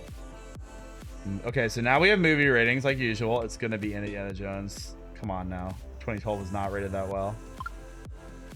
I'm curious what these next 2 new categories are going to be. 8.2 is going to be hard to beat. I haven't even heard of that movie. Shutter Island. I'll give it a chance. Oh, wow. That's pretty high rated, actually. Krampus is not going to beat Shutter Island. 1917 is going to be rated very well. Okay, 5 or 5. Prices. Roger Bannister's running shoes worn during historic 4-minute mile run, or George Audubon's Birds of America hand-colored illustrated book. I'm gonna go with the shoes. Holy fuck. Holy fuck! Lady Gaga's fake nail fell off during your board this tour in Dublin? No chance. No chance it's more than 9 mil. No, we didn't beat it yet, but I did beat the one screen, finally. John Lennon's molar, that's gonna be more. Sold to a Canadian dentist for cloning purposes? Queen Victoria's underwear? Some freaky ass person probably spent a ton on that. Never mind, not as much as John Lennon's molar, I guess. Duct tape banana, this is like crazy high, right? Yeah. Okay, what's the 4th category? Just trivia? Age Mozart was when he wrote his first symphony, or days of Twinkie ass? It's gonna be Twinkie, bro. It's like not even gonna be close. He was like, yeah, he was like a fucking child when he wrote his first symphony. Okay, Days of Twinkie actually last, real shelf life, or Oscars Meryl Streep has been nominated for. No way, it's 45, bro. We didn't. I don't know what the last room is, but I don't think we've gotten to it. Shark attacks per year. It's actually very. Never mind. Not as low as I thought, I guess. What are we counting as rings here for Saturn? I'm gonna go shark attacks. Yeah. Saturn 100%, dude. You're throwing. Hours a koala sleeps per day, dude. Those motherfuckers be sleeping like crazy. All right. This is interesting. They like really changed this. I'm not like opposed to the new format. I did like having 10, but I'm okay with the trade-off of shorter games for more categories. It's kind of more categories is fun. Interesting. All right. Imagine picking the koala build. You just aren't living life. You're conscious for like 2 minutes. Dude, honestly, true. Like, your life is just like not even. You're not conscious for like the majority of your time on the planet. It's crazy work. All right, what the fuck did you tweet, bro?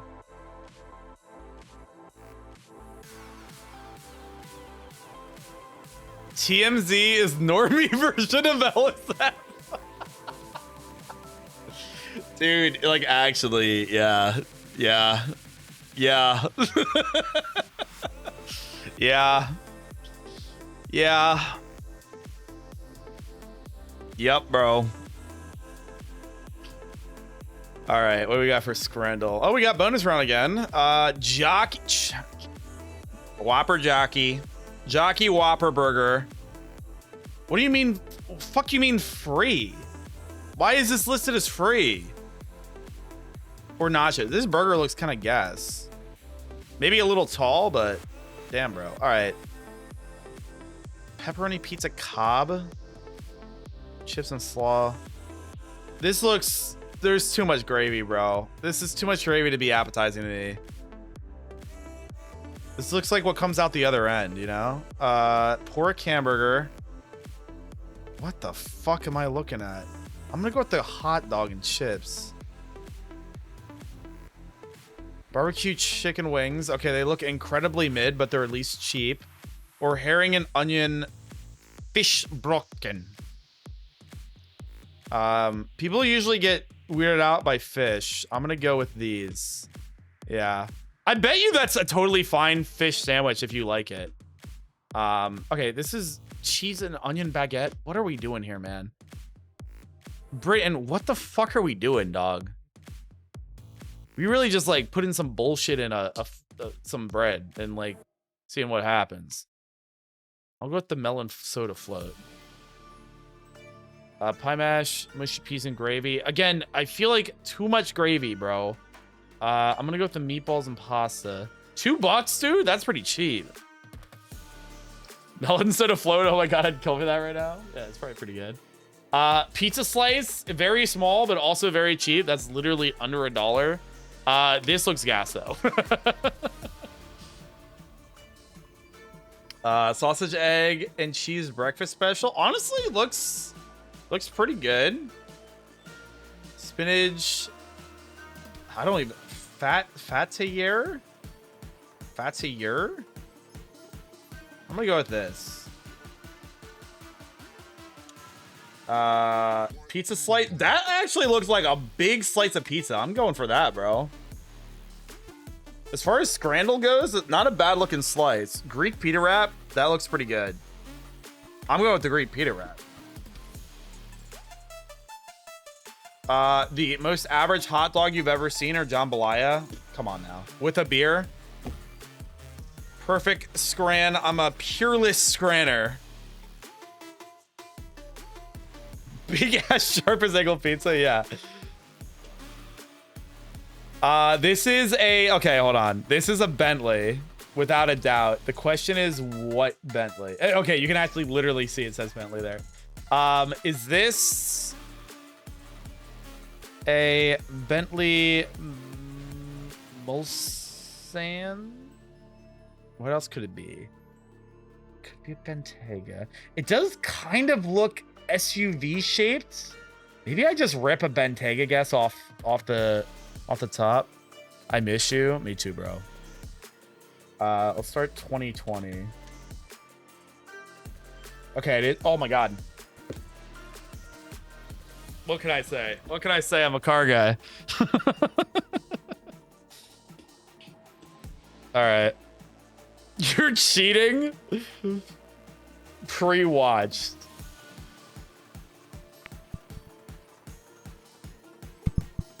You gotta be fucking my asshole. Come on now. All right.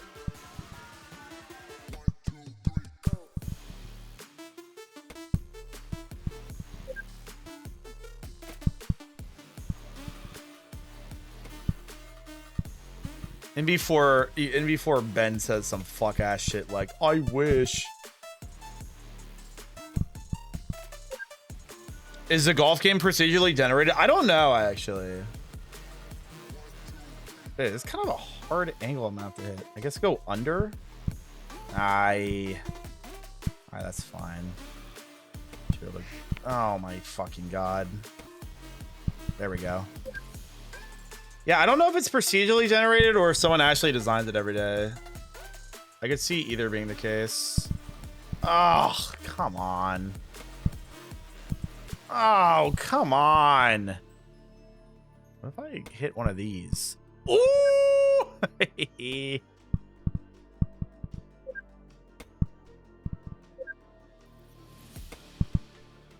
Jump it! Oh my god. Okay.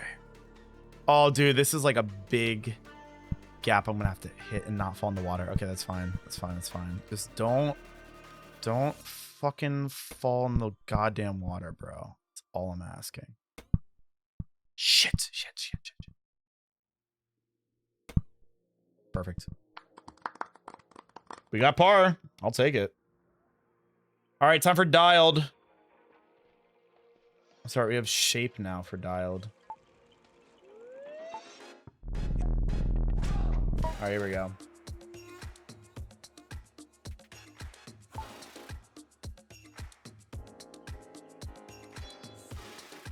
It's Brian both watch your mouth. Okay, yellowish. Honestly, I feel like it's pretty saturated, just like maybe less saturated. Oh boy, I feel like I'm already forgetting the color. I feel like it's too green. Sure. Oh my god, that was awful. How is my hue so off? What the fuck? Damn, I'm out of practice.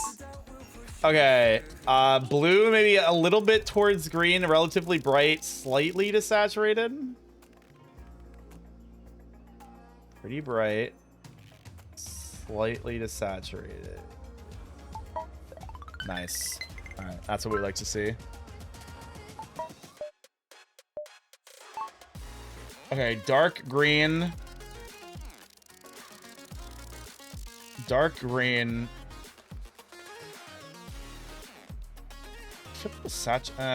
Maybe pretty desaturated too. There's even less saturation, wow. Okay, very saturated red, maybe. Very saturated red. I would say maybe leaning more towards the purple edge, so I'll put it down here. But that was like, that felt like basically almost full saturation. Pretty bright. Yeah, I feel like it almost had like a slight hint. Oh my god! Oh, that was amazing.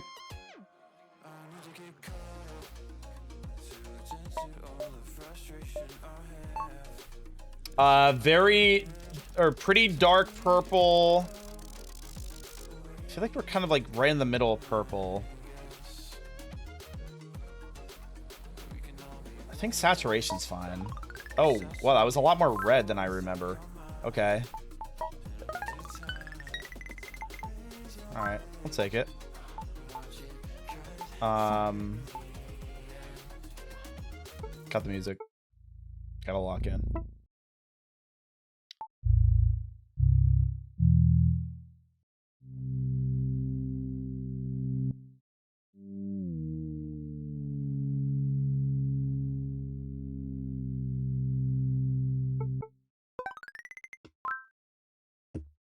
Just too good at it, man.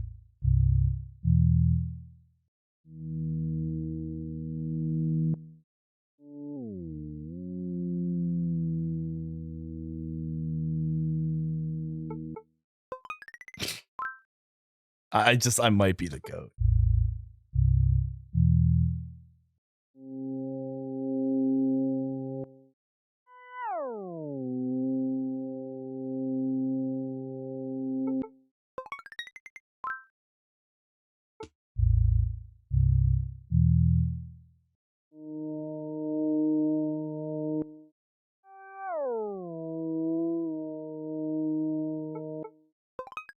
Ooh, a little sharp. That was surprisingly bad for me.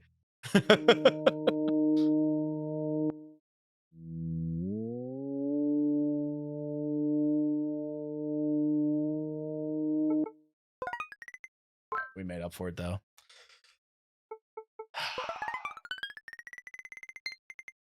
God, low 49s. Dog water, to be honest.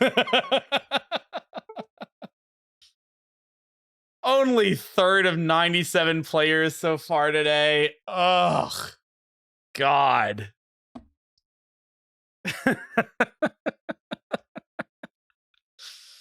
Only bronze. All right.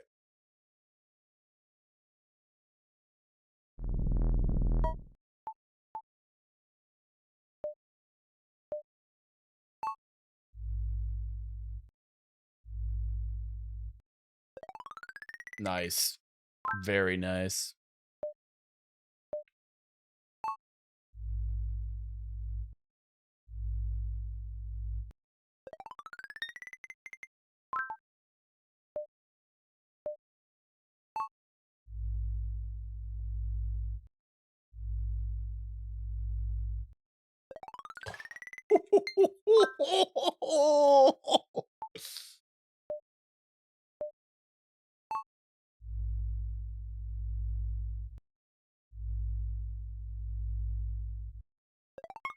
Ooh, I ran a little long there.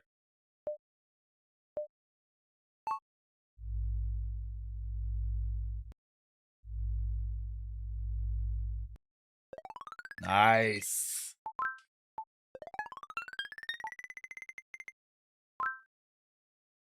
third place again. I guess we'll take it. All right, we can bring the music back for this one. This one's hard, man. I'm a little nervous about this. We've only done this one other time. This one is tricky.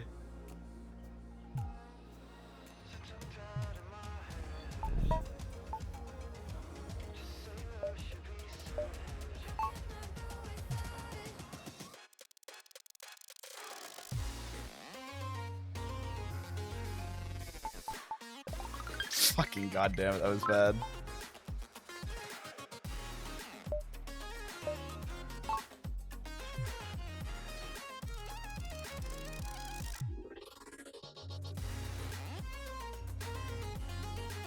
Fuck, I don't remember how to rotate.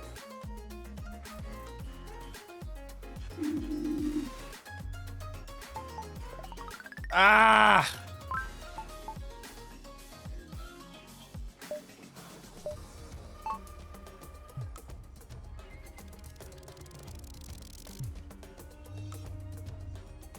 Definitely gonna have to make it bigger. Like that big. Okay, I'll take it. That was pretty good. The circles were easy though. Okay.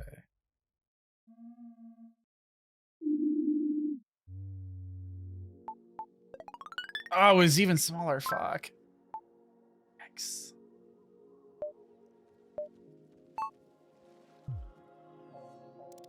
Okay, only very slightly larger. Or to like that. A little bit larger, like here. I think I shrunk it too much. Or not enough. I forget. Alright. Alright. Dialed, dude, I think is such a good daily game site. I'm really digging it. They got some fun ones. Alright, Cuddle. Honestly, like right there, bro. Fuck. Oh well. Alright, we have a medium clues by Sam. Xena is one of 3 criminals. Exactly 2 of Celia's 4 criminal neighbors, also neighbor Alex. Okay, so you two. Both innocents below Celia are connected, so you got to be one of them. There are no innocents to the right of Vince. Say less. Only one innocent to the left of Daniel. Okay, so this is a toss-up. What can we make of this information again? All right, Xena, one of 3 criminals in column C. Xena, one of 3 criminals in column C. Oh, we can figure this out. So we know both innocents below Celia are connected. So this is a toss-up.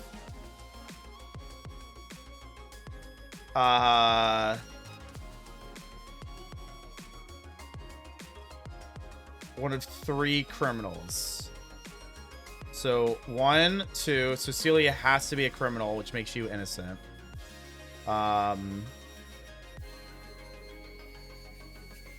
There are exactly 2 innocents in between Kita and me. Okay. Easy enough. More criminals in row 1 than row 2. Do we know enough about more criminals in row 1? Row 1, sorry. Then row 2.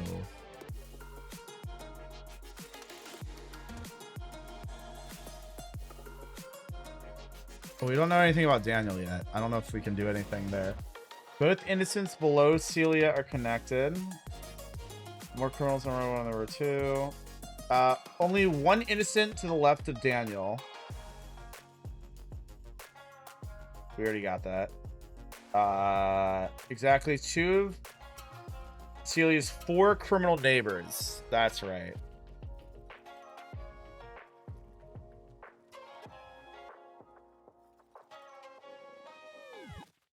Oh, okay, I understand. So, like, let's assume these are the other two. There's more criminals in row 1 than row 2. So it couldn't possibly be both of these guys as criminals, because then there would be more criminals here. So Daniel has to be a criminal. This is still a toss-up, and this is dependent on that. Okay. There's an equal number of criminals in rows 1 and 5. Okay. Only one criminal in column A. Okay. Martin is one of Tina's 6 criminal neighbors. I have exactly 4 criminal neighbors. 1, 2, 3. So you gotta be a criminal. I can turn that off probably. Tina has 6 criminal neighbors. 1, 2, 3, 4, 5. So I guess it'd be a toss-up between you two. Let's just leave these as yellow. Only one row has exactly 2 criminals.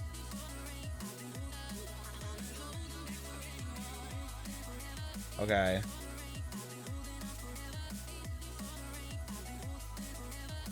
Only one row has exactly 2 criminals, which hasn't been determined yet which row that is. All right. Oh, wait, no, it has to be this row. There's more criminals in row 1 than row 2, right? So I think... And, what was the one with 4 criminal neighbors, right? 1, 2, 3, 4. So this has to be the one with 2. So you have to be innocent, which makes you a criminal, right? 1, 2, 3, 4, 5. Yeah, you're a criminal. Odd number of criminals neighboring me. Okay, so yeah, you're a criminal, which makes you innocent, which makes you criminal. Let's go. Still got it, baby. All right, chat, that's gonna be it for tonight. Thank you for tuning in. If you enjoyed the stream and you haven't done so already, be sure to drop a follow. We do these variety streams every Monday and Wednesday. We also do FNF streams on Fridays and spooky streams on Sundays. If you're watching on YouTube, if you're a VOD frog, also consider hopping over to Twitch and dropping a follow. We'd love to have you here during live streams. You can get to the stream sooner. You can chat with me and hang out with the others watching. It's a good time. You can also check me out on all these other platforms. I got Discord, Twitter, Blue Sky. Got the YouTube channels if you want to take a look at those. That will have all previous parts of Celeste, including the suffering that I endured last stream in particular, before my vacation. And you know, main channel, Cliff channel. I also have TikTok if you prefer that over YouTube Shorts. Anywho, that'll be it for tonight. Next stream is on Wednesday. We will be playing more Forza Horizon 6. Very excited to dive back into that. I am going to maybe try a different setup for stream. I don't know if it'll work or not. But I did the whole like VR thing last time. It was a lot. It was a lot. It was just a lot. And what I might want to try instead is setting up directly in front of my TV here, and then maybe because like the main issue is going to be microphone, because the camera will be on my pedals and shifter anyways, but microphone wise, I might use my DJI mics and hook that up to the computer. I think that could work, so I'll look into doing that. But also have to see if there's any other details I need to sort out. So again, I originally when I did like the stream the previous Wednesday before Did I say your name? I don't know. Did I? I don't think so. But before, when I did the first Forza Horizon stream, I did the whole VR thing. And again, the VR, doing the VR environment adds extra, you know, stress on the GPU, which is already like having to deal with the game and the fact that I'm streaming. So I'm worried that and we had like some really weird like bug outs that kind of like fucked with the VR environment while we were playing. So I think I want to try to do a setup for Forza Horizon that doesn't require me to be in VR, because I think it'll be more reliable and probably better performing. So I'll have to get that sorted out before the stream on Wednesday. But yep, hopefully that'll all be sorted. Yep, that's it for tonight. Have a good rest of your night, evening, day, or morning, and I will talk to y'all later. See ya.